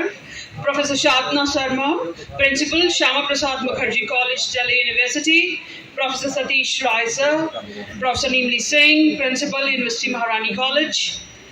A heartfelt thank you to each one of you for coming here. All invited distinguished guests, persons from press, ladies and gentlemen. ये मेरा सौभाग्य है कि आज के गरिमामय कार्यक्रम में धन्यवाद ज्ञापन का दायित्व मुझे सौंपा गया है।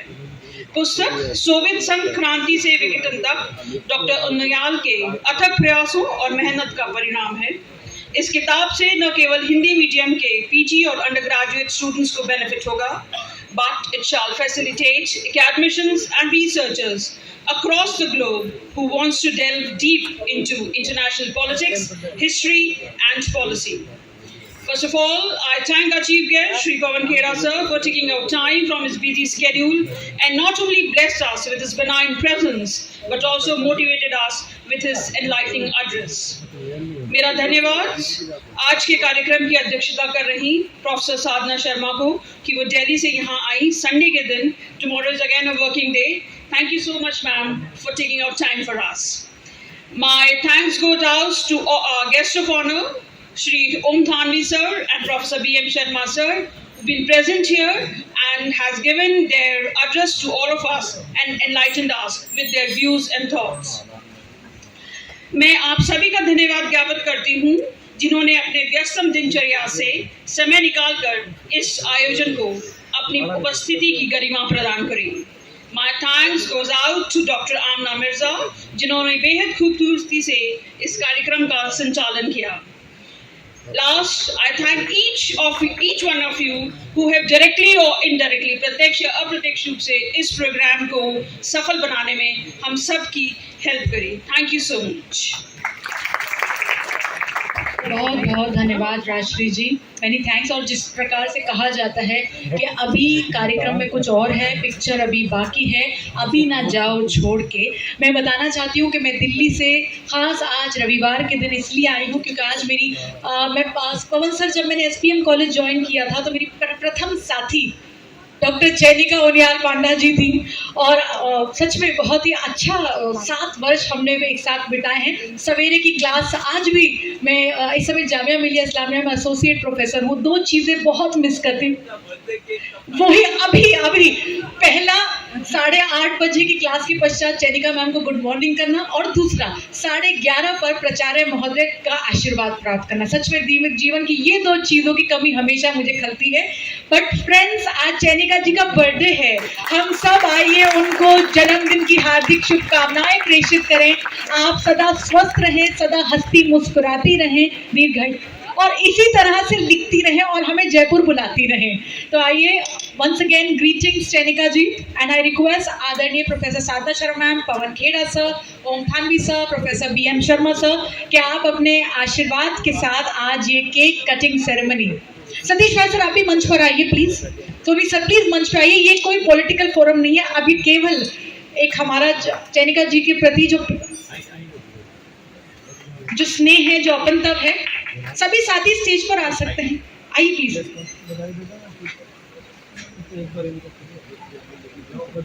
जोरदार तालियां हो जाए। दिनेश आर्या जी मंच पर आइए, दिल्ली यूनिवर्सिटी के हमारे साथी दिल्ली निदेशक। हाँ जी, जयपुर से ही। हाँ नहीं बिल्कुल, और राजश्री जी आप भी आइए। हाँ। और